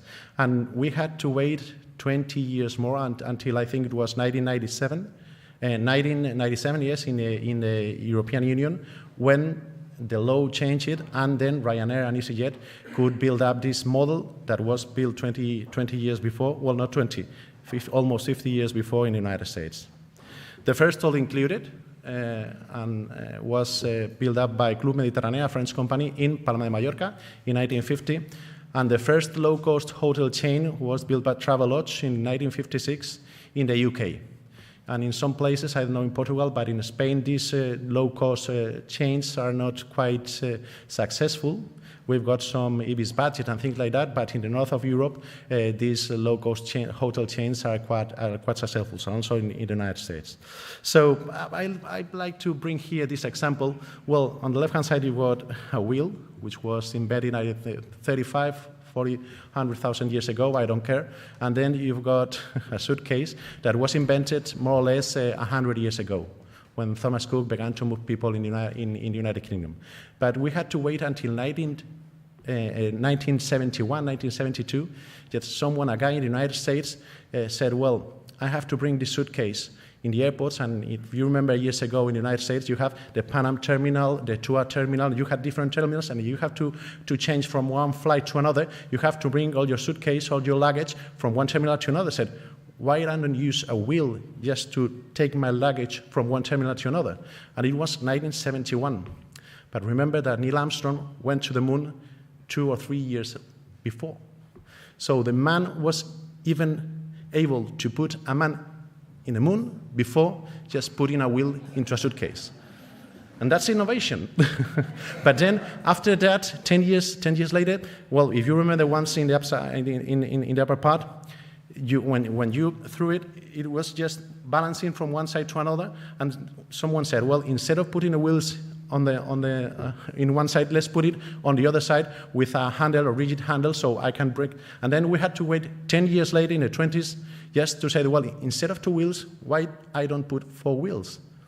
And it's not very difficult, but if someone tells you it's already all invited for the wheels and the suitcases, no, that was something that Samsonite made 2 or 3 years ago, and it's something new. And someone tells you, well, it's all invited just regarding, remember, a suitcase and a wheel. But no, it's not all invented. That's something new from 1-2 years ago, that this suitcase is connected to the cloud and follows the device you asking him to follow. So you don't have to take nothing. That it just follows as if it was a little dog, follows you all over the airplane. And if I'm able to come here in 2-3 years' time, what's new regarding, because innovation is always thinking what can be next. And when someone tells you, no, it's all invited regarding, no, it's not all invited. You just only have to think, to be creative. We've seen some examples this morning. So you have to be creative, and you also have to face the right moment to know what can be done. We also said that research is transforming money into ideas. And that's the big issue. But innovation is the opposite. You get an idea and you try to bring it to the market to get money from it. Okay? And you have to do it at the same time. You have to invest money in research, but then you have to be able to get these ideas and convert them into money, because otherwise you have to be a public funding institute, because it's not sustainable. Okay? And here, why do you have to innovate? Just to grow, to improve profitability, to adapt your offer to the client. But the most important thing in the tourist sector is you have to be different from the competition. So innovate just to be different from the competitions. And there are millions and millions of ways of being different, and we are going to see some of them. Then you have here an example. This is a Casual Hotel. It's a small chain. It has, I think, 20 hotels in Spain, and now they have one in Italy. And what's the issue? These are not luxury hotels, 2 stars, 3 stars hotel, but they are completely focused in one item per hotel. The one on the left is in Madrid, and it's focused on theater and musicals. The one you have on the right is in Seville, and it's dedicated to literature and books. So they said, well, I want to place a hotel in Madrid, in the center of Madrid, focused on leisure. What can I do? And they said, well, what's different in Madrid from other places? Culture. Which culture? The one we have here. And the culture they have in Madrid is completely different from the one you have in a village 100 kilometers away. So let's focus on the culture in Madrid for this hotel. And if you go to this hotel, the experience is completely different than the experience you have if you go to Seville or you go, because they focus in things that are really local. So this product, this experience cannot be delivered in the same way in any other place. And it works quite well. Here you have the opposite. This is another small chain. Well, it's French one, B&B, and it's they call it a smart cost. For me, there are IKEA hotels. So you get there, very few people, but the price is really, really low. They are in some kind of complex buildings because they are in the center of the cities, but buildings are not a huge, it's not a huge hotel, it's small ones, but really, really cheap with very, very small services, and you find there what you can find on IKEA. And then you go to the opposite side, also based on culture, but some kind of different culture. Then you have you been to Ushuaia, Ibiza, and a small island in the middle of the Mediterranean Sea? And this is, it's not a hotel. It's a disco with some beds on the side, because people go there just for the party.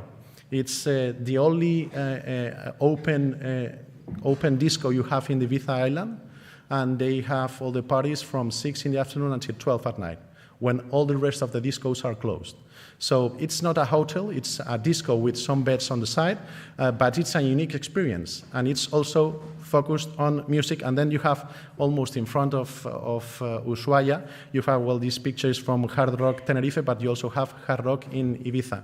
And it's focused on rock music and the experience you have.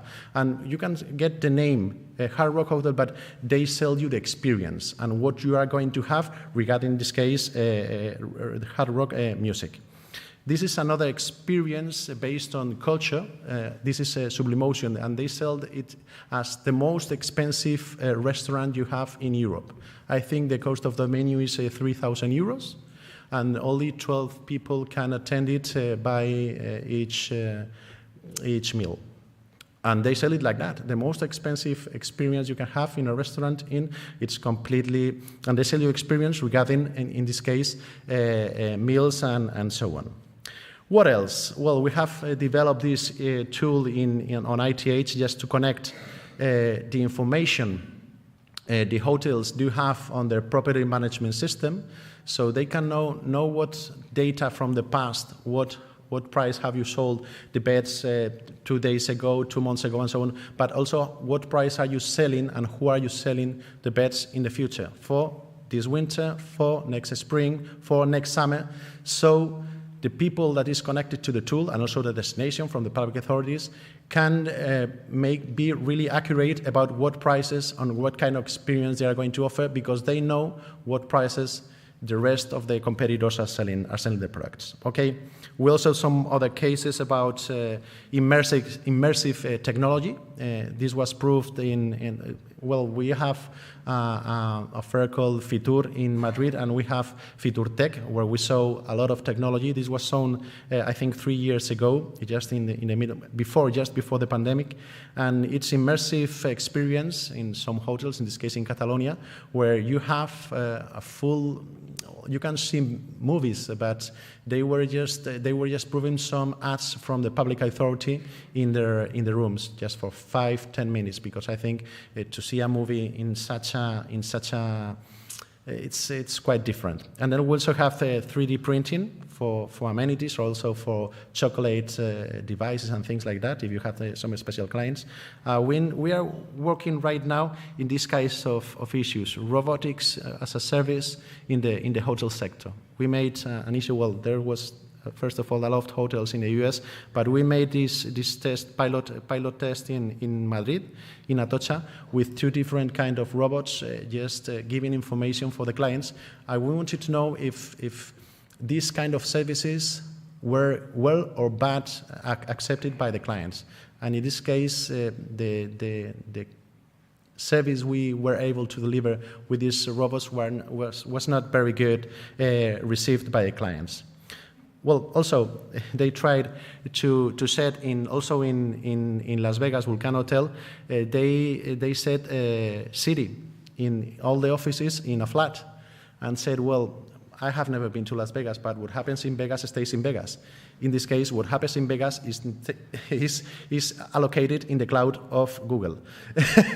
So the worst place just to set these kind of devices, Las Vegas and hotels like that. So take care about which technology are you offering to which kind of clients, because perhaps the technology is quite useful in some other kind of hotels for some other kind of people. But in Las Vegas, please do not allocate microphones in all the rooms, because people is not going to buy it anyway. Yes, Siri and all this stuff, it's all microphones. They tell you it's the opposite, but it's a microphone. We have some other projects regarding facial recognition and biometrics, just to let you know who is in front of the desk, and also which are the emotion they are already facing, because you saw something. I don't know if you are in front of a shop, they show you a price, and which is the emotion you are acting right on seeing the price that they are showing you. And that's quite useful just to get data, because I'm going to finish. We are going to have a lot of devices connected to the internet with big data, with 5G. And we will have the infrastructure just to connect almost everything to the internet. But also we have artificial intelligence to be able to cook all this data to get information from this. And that's the amazing thing. Well, you have here a full screen about the automation and robotic, the smart things connected to the internet, and conversational platforms. We are going to be able to talk to a device, and you are not going to be able to know if you are talking to a machine or if you are talking to a person. And things are right now like that. In few years' time, you are not going to be able to notice the difference. We will be able, with metaverse and the things like that, to have some kind of different experience instead of flying or being. And you are going to be able to have the knowledge from all this data. We are going to generate a lot of data regarding everything. Our car is going to produce a lot of data.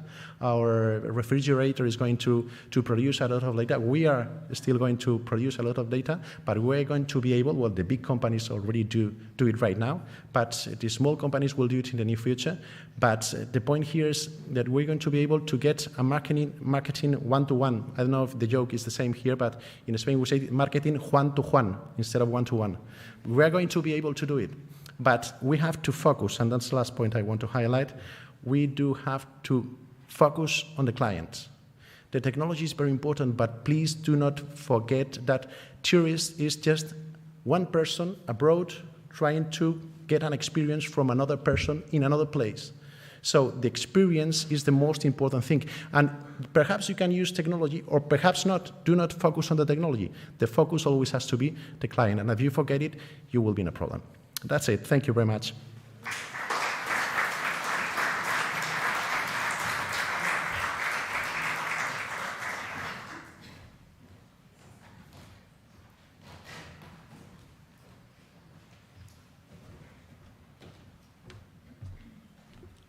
Thank you so much for that inspiring beginning to this session, and 2 minutes under time. So we move on to Victor Gorga.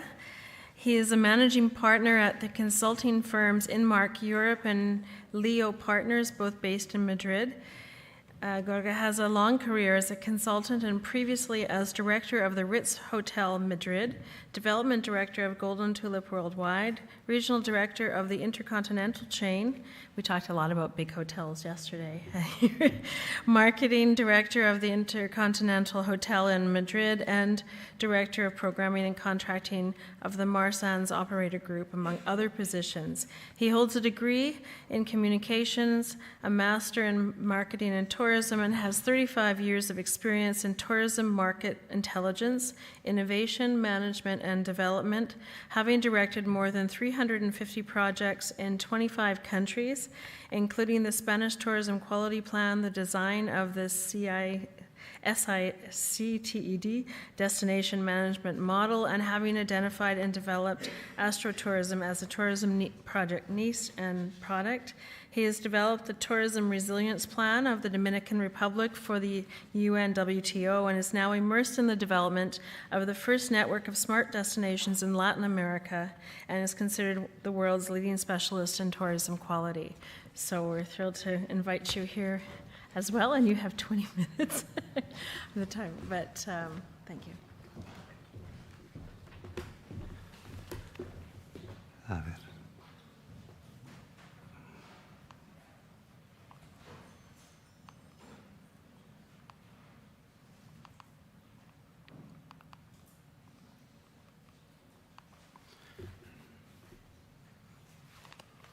Okay. Thanks a lot. It's my pleasure to be here for the first time in Azores. First, thank you for the invitation. I'm going to be a little bit unusual from what all the presentations have been done during the day. Recently, I was visiting a nice place in Italy, whose name I'm not going to mention. But I couldn't enjoy properly the place because everything was overcrowded. It was necessary to pre-advance bookings for the restaurant, for the attractions, for absolutely everything. Then I realized I was missing three important aspects of a tourist experience, which are encounter. I mean, this is a business that relates people to people. Spontaneity. This is something we are missing I would say, more and more in let's say, well-developed destinations and authenticity. If you see some of our cities full of places, I mean, I'm talking about restaurant shops, that they are franchises. They don't sell what we could consider the typical genuine products of, that we produce in every country. Well, Colombia is possibly one of the most attractive and rich destinations you can even imagine in the world. And it's a cultural melting pot of indigenous people. There are, if I'm not wrong, 76 ethnias, Afro-descendants from Africa, and of course the people that came from Spain. I've worked in the past in countries like Angola and Jamaica. In countries like that have suffered from an armed conflict have banished their collective memory. That does not happen in Colombia. Colombians, despite having had a civil war, and unlike other countries, Colombians, they are faithful and proud of their origins, their traditions, their culture, their beliefs, and their values. And that is a very important thing because it's the base of what I'm going to show you. Well, the past governor of Colombia raised as a banner the development of the so-called orange economy, also in tourism. And in fact, they had, until this last change of government, they had a vice ministry of orange economy, dependent on the Ministry of Culture, and for regulatory standards, especially for creative and cultural tourism, which are, I would say, absolutely innovative and unique in the whole region. No other country in Latin America has that. A few years ago, the government commissioned us to draw the strategic cultural plan of the country. That allowed us to discover more than 1,000 assets of cultural interest. We discovered nearly 9,000 cultural tourism resources related to tourism. There was over 20 declarations of UNESCO and 39 unique destinations. With such richness, Colombia is ranked in the list of the cultural countries nowadays in position 25. Well, I'm going to explain a little bit the methodology and the activities we run for this project that we designed. The first part of the project was, the base of the project was to analyze the viability of different activities that were inherent to the Colombian culture. I'm talking about rites, ancestral sports, unique craft processes, music, indigenous traditions, plastic creation, and also religious things. Everything which is under the umbrella of what we call cultural tourism.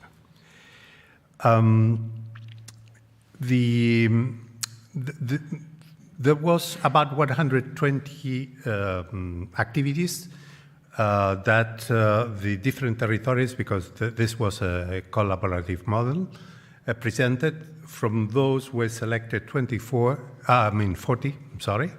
and from those, ProColombia, which is the which is the organization that does the promotion of the country,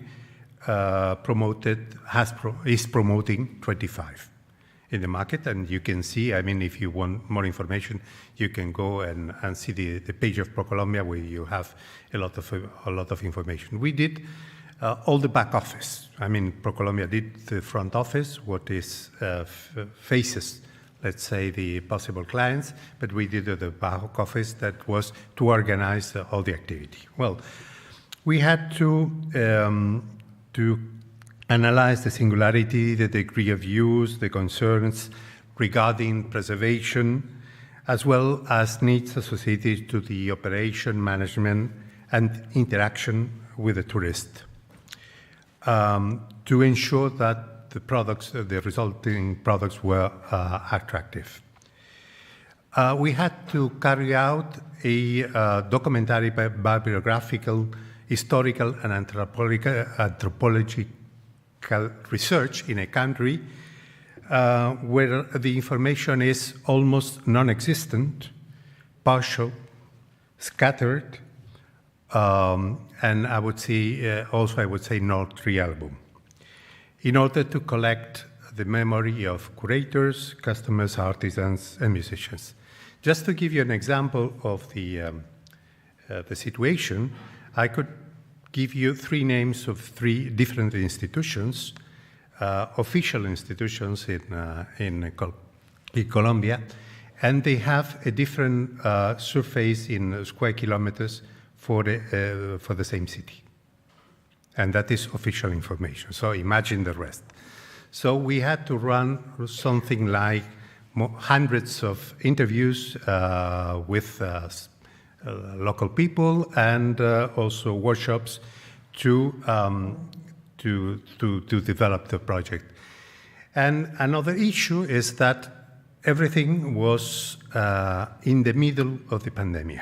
So it was even more difficult, because it was very difficult to gather the people. Maybe we were planning to travel and they were closing the city in that specific moment. There was also strikes because people were not very happy. So it was, I would say, kind of a hassle, the problem, the project. Well, the next step was to draw a product enhancement strategy to build profitable, sustainable, recognizable, and genuine products. You have to imagine that the people that they run this type of products, possibly they don't have education, they don't speak languages, they don't know how to express themselves properly. They know, of course, they know their activities, and they know, and some of them they express, or they tell you what they do with a lot of passion, but they don't know the necessary techniques to interact properly with tourists. So we had to include training. We had to include trying to build capacities there. And also we included the use of technology to help some of the interpretation processes, bearing in mind that some of these activities take place in the countryside where the connectivity is quite low. But we included, according to different projects, we included things like gamification, like intelligent signaling, or augmented reality.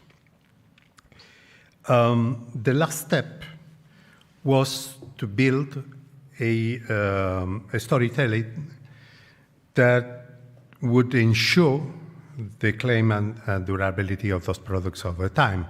And in this aspect, the emotional connectors and the stepping up of interaction with tourists was very important.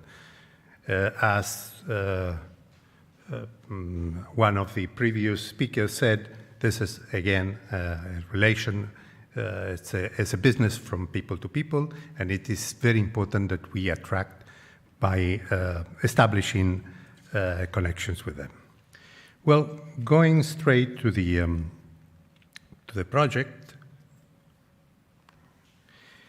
As I said, there was, we designed 40, but I'm going to bring to you 4 unique experiences that they are intangible heritage of UNESCO.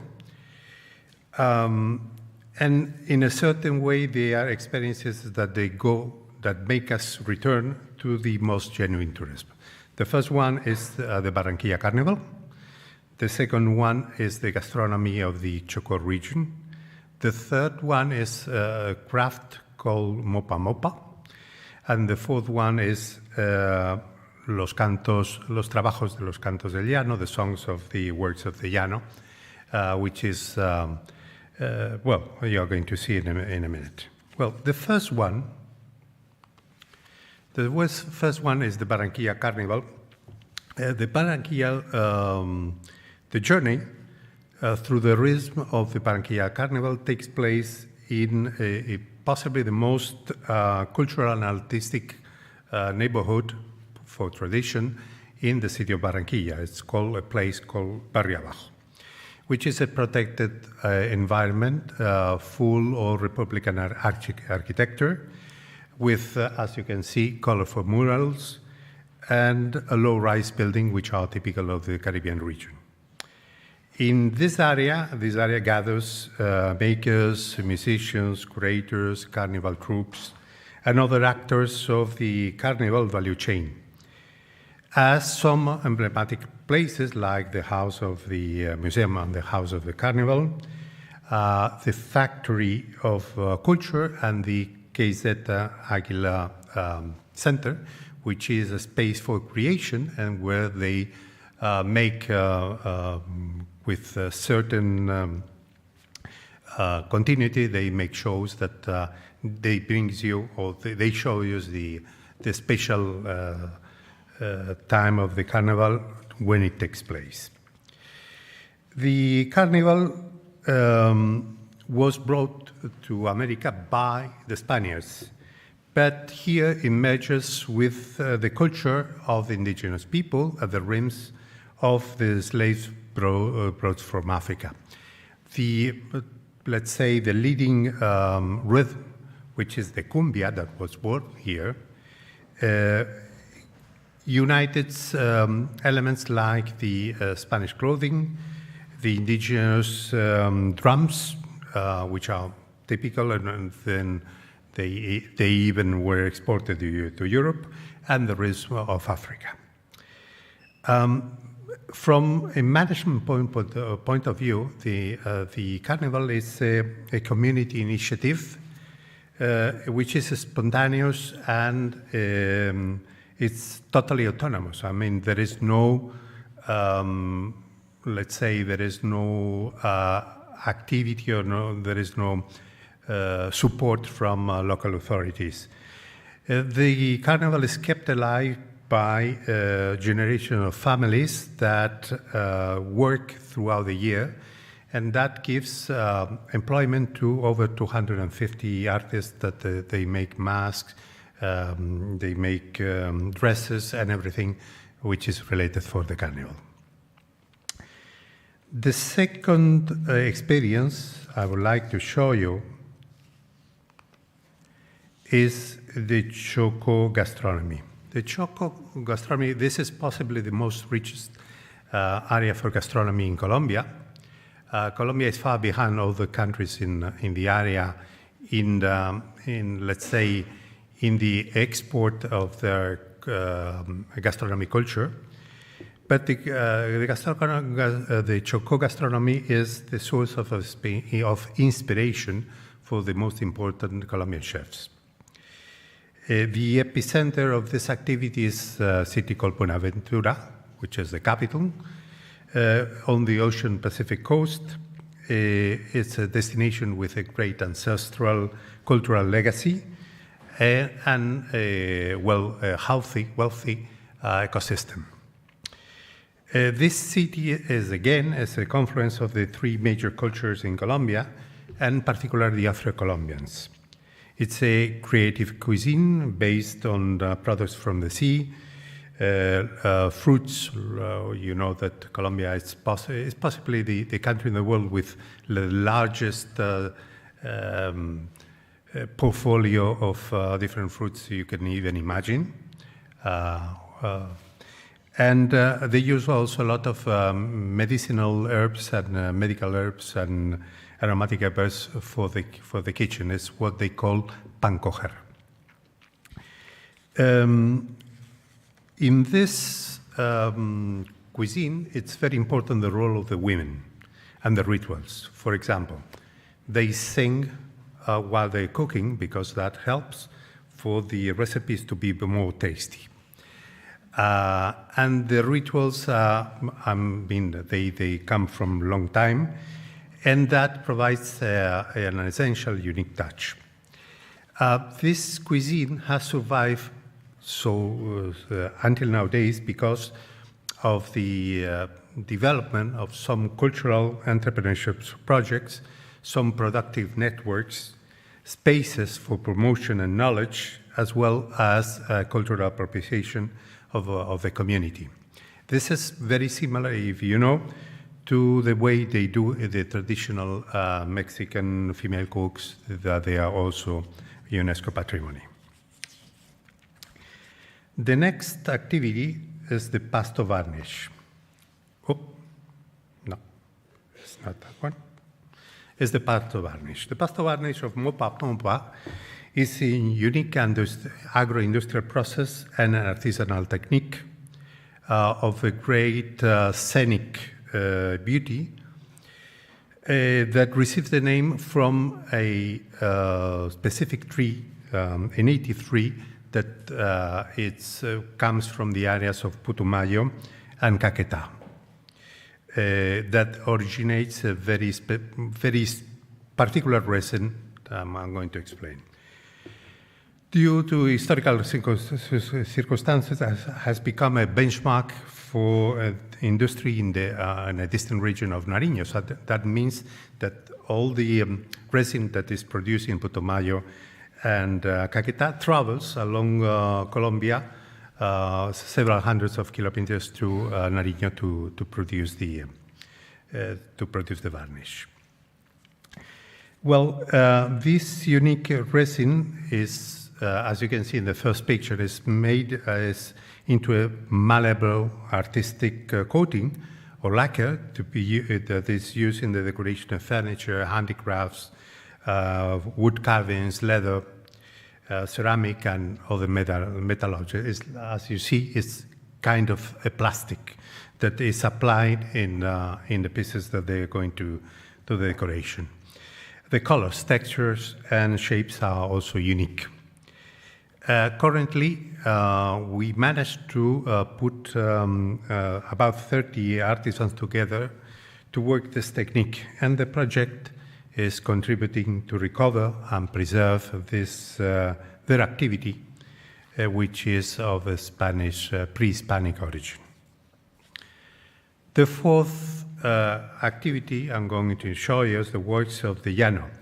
That is a living heritage of the Orinoco communities that they will transport us to the times of the Spanish conquest. Even if you see a cowboy and a horse, it's not the West, US West, okay? It's totally different.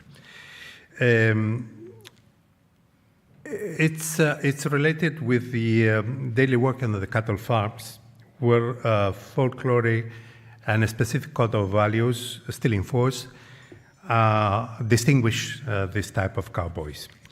And that is unique, again, because they, while they do their job, they sing, and they sing to the animals, and the songs are specifically for each task. They song for milking, they song for herding, for timing, for watching at night, trying to transmit affection for the nature and to the animals in order to do a better job together. There is nothing written. This tradition is transmitted orally from father to children since the very early infancy, And the tourism is possibly called to be the only vehicle to protect and survival of this tradition.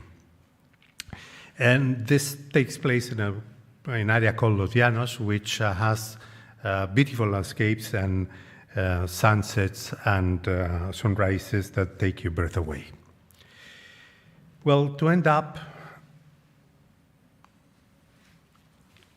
I just would like to make a reflection. I would say that COVID has been a turning point, and as a consultant, we've been in the last months able to assist several destinations or countries to recover their tourism. However, we still see that the short-term profitability is considered more than the necessary sustainability that we need in our sector, in our activity. And I'm afraid that seems that 2 years later, after the pandemic, that has not made us a deep reflection of the future of our sector, which sometimes I think is not going to be as nice. Well, and that's all. Thank you very much for your attention.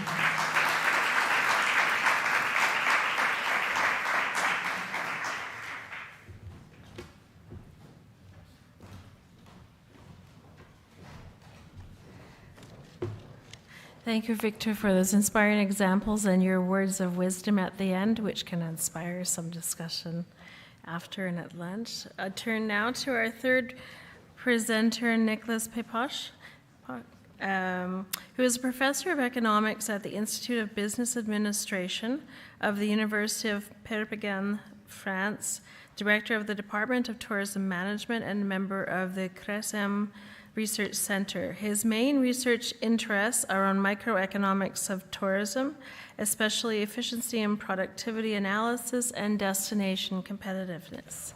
So I now turn the floor over to you, and thank you for being here. Now, you'll have to get out of that one and into your own. Okay. Where is my presentation? Okay. Okay. I think it's okay.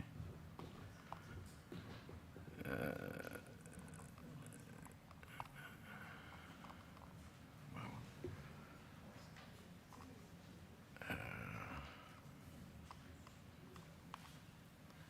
I don't know where are the slides, so.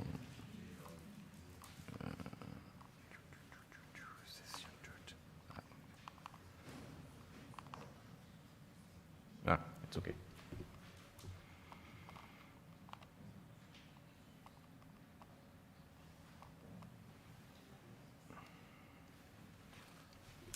Okay, thanks, Nancy. So I'm a quantitative economist. I work in efficiency and productivity of the tourism sector. And I'm not so familiar with the topic of this conference, creative and regenerative tourism. So first, I take a look on the literature. I found the very interesting book written by Nancy and Greg 3 years ago. And the first page of the first chapter, I read, there is no available data about the volume of creative tourism. For a quantitative economist, it's terrible. I say, wow. But it's a very big and interesting challenge for future research. So I will try with this presentation to open the discussion about how to propose and construct new indicators to include it in our economic models for the measurement of tourism performance. So my three first parts will be devoted to the brief discussion about the measurement of tourism performance and which kind of models and methods we use to do this. And after, I will move to a project In France, we started with the DMO at the very smallest scale, territorial scale, 10 years ago, and then to conclude, open the discussion with some suggestions. Okay, so tourism and destination performance is one of the main and hot topic in tourism economics research, both in the demand and the supply side. On the supply side, what is interesting for us for this conference, performance can be measured especially with efficiency and productivity measure. So efficiency is the link, the relationship between the resource we used and the results, the outcome we obtain with these resources. So many of the economists, in order to measure the performance of the destination, use the framework proposed and introduced in 2003 by Ritchie and Crouch, the well-known model, conceptual model of tourism destination competitiveness. It's a model derived from two theories about the comparative advantage from Ricardo and the competitive advantage by Porter.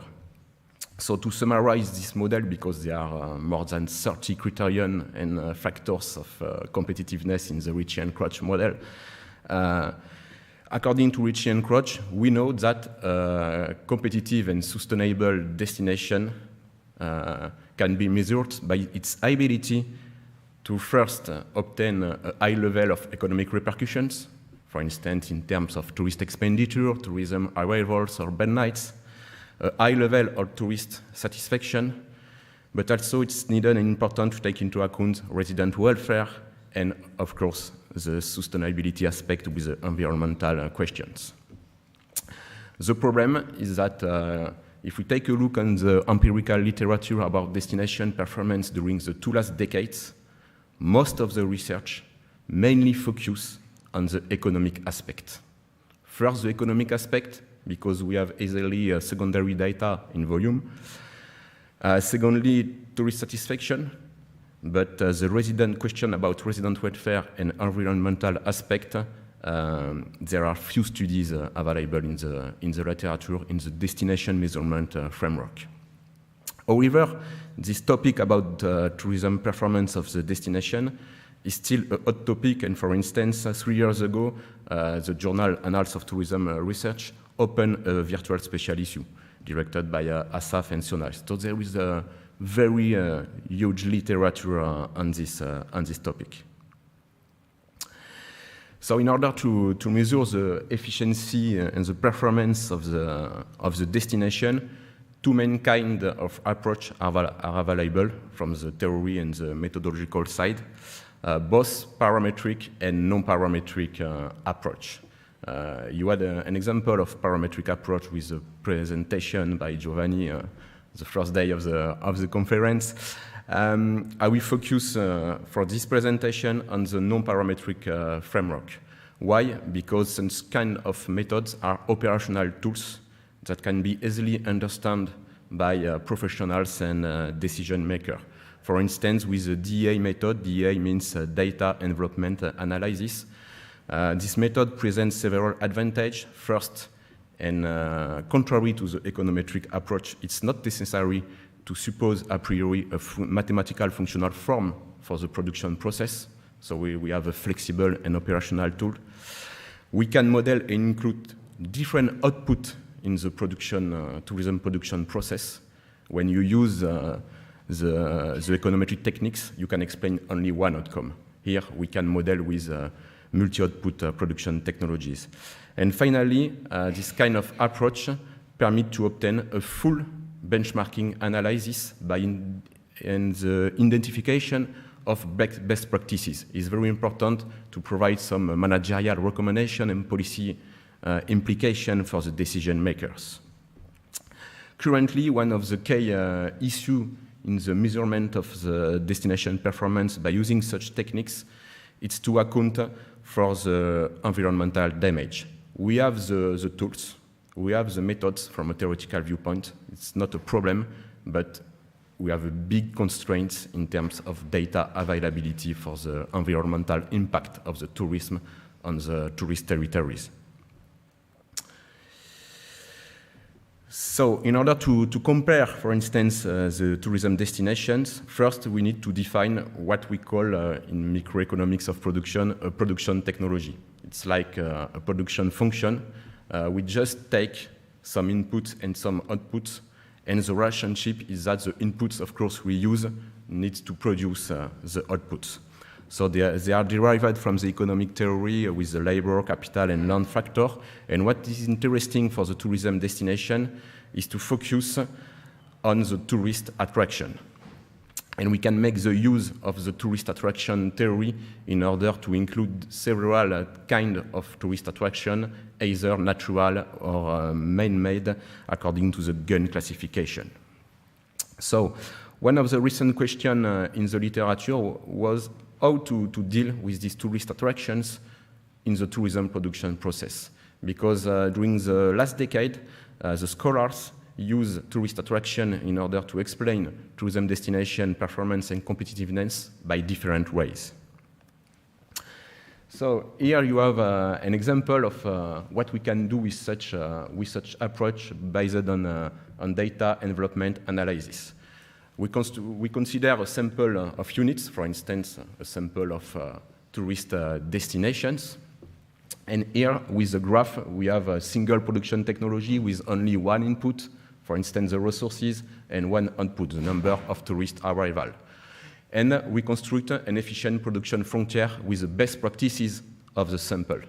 Okay, so for instance, here, the destination A is fully efficient between its ratio between the number of arrivals obtained and the resource used.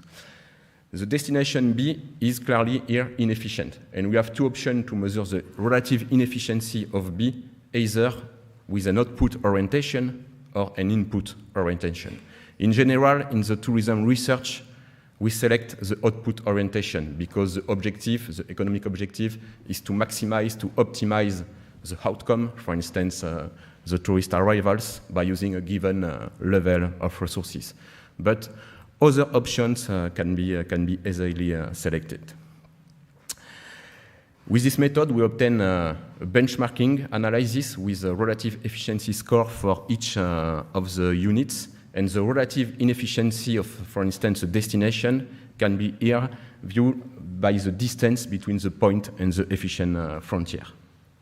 In a second step, we can test several aspects on the efficiency score. For instance, if a group or category effect have an impact or not on the in-performance by using independent tests, or by using regression to regress the efficiency score by considering several explanatory factors like contextual and environmental factors.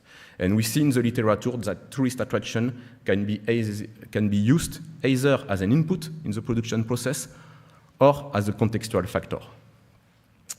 So to answer to this first question, we just published a paper with my colleagues in tourism economics, and we take the Chinese case as an example, an illustrative example. We construct a multi-input output production technology, and one of the objectives of this paper was to check if the fact to include tourist attractions in the production process or not affects the efficiency score.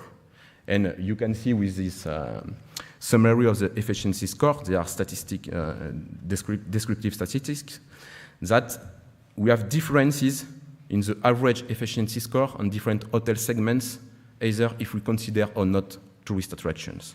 So, to answer to this question, we implement a non-parametric test with a null and an alternative hypothesis, and clearly the findings of this study showed that we need to include tourist attraction in the production process. So we propose and we advocate for a methodological framework. When we construct a tourism production process for tourism destination, first we need to try to include all the tourist attraction, natural or man-made, in the tourism production process and check if there is an impact or not on the efficiency score. Because if the two estimations are different, there is a bias in the results if we forget to include it. So stop to keep it for a second stage analysis. This finding is also confirmed by a recent paper we published in Atlas of Tourism Research with one colleague, where we show that in the empirical literature, there are diverging findings about the impact of the tourist attraction on the performance of the destination. In some cases, it can be positive impact. In other cases, negative impact. So the literature is very abundant at the regional level, but we want to go further and consider the local territorial scale for tourism destinations. And if we take a small territorial scale, we don't have secondary data in order to implement our benchmarking analysis. It's a reason for why 10 years ago we opened a research project in France with the local DMO. In France, the more smaller scale for the destination management organization are called tourist office. And we have currently in France more than 1,000 tourist offices in all the territories. So we started this project with both professionals, with both decision makers for each tourist office in order to construct indicators to provide a measurement of the tourism potential of each tourism territory in France. So the name of the project is now ADN Pilot, and we have an online platform where each tourist office can obtain the data and compare with similar tourist office. In this project, we introduced what we name the Touristicity Index, with about approximately 60 indicators for the tourism potential of the territory. 60 indicators that can be divided into 4 main dimensions.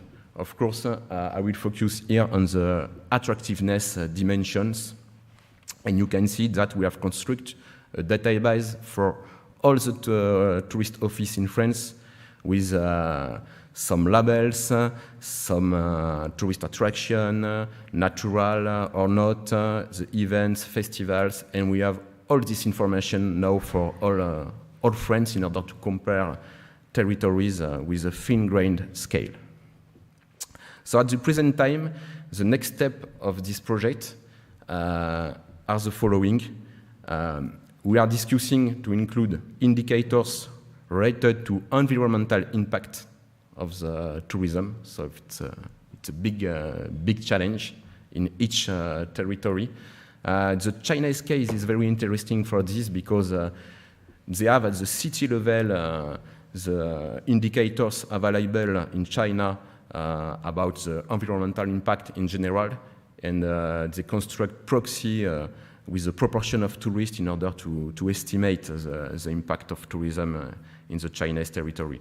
So we are following this approach and discussing with the professionals to find a solution for France. And another future direction is to include new and emerging forms of tourism, and our decision makers in France are also interested by creative, regenerative tourism. Is the reason for why this conference was interesting for me and my team. I learned a lot during 3 days. Okay, to conclude, just some suggestions in order to include new indicator for efficiency and productivity analysis of the tourism sector. For instance, I see during those 3 days many small enterprises and businesses in the creative industry. It could be possible to split the labor factor and take separately the labor factor involved in the creative tourism sector. Regarding the outputs, it could be useful if we can also separate, for instance, the receipts from the creative industry or not, and to make some interesting comparison. At the methodological level, I think now it's necessary to provide innovative and alternative models of tourism competitiveness. What we used during the 2 last decades was very useful. The model by Ritchie and Crouch and all the models after are very good model from an economic viewpoint, but I think that the findings we have in the literature in terms of competitive destination and benchmarking before the COVID outbreak and after, I'm not sure if these findings make sense after the COVID outbreak. So we need to include in the existing models new elements, new indicators related to new forms of tourism. And regenerative and creative tourism is one perspective for this. And to conclude, do not forget that performance is a multidimensional concept. Unfortunately, economists, and I'm part of this, mainly focus on the economic side, but we need to overcome the limitations of a purely economic and financial value and try to include all the dimensions of the performance. Thank you for your attention, and if you have some proposition from new indicators, they are welcome. Thanks.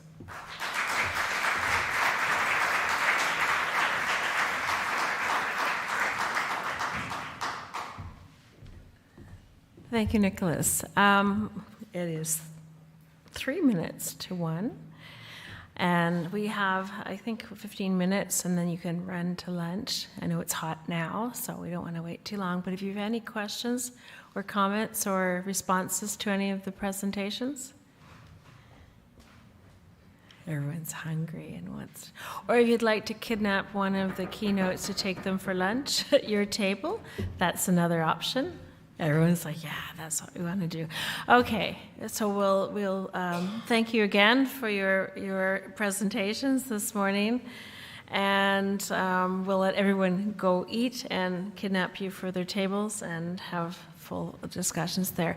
We'll let's see, we have an hour and a half for lunch, so we'll be back with concurrent sessions at 2:30, and anyway, we'll see you at the hotel. So. Thank you again. Thanks.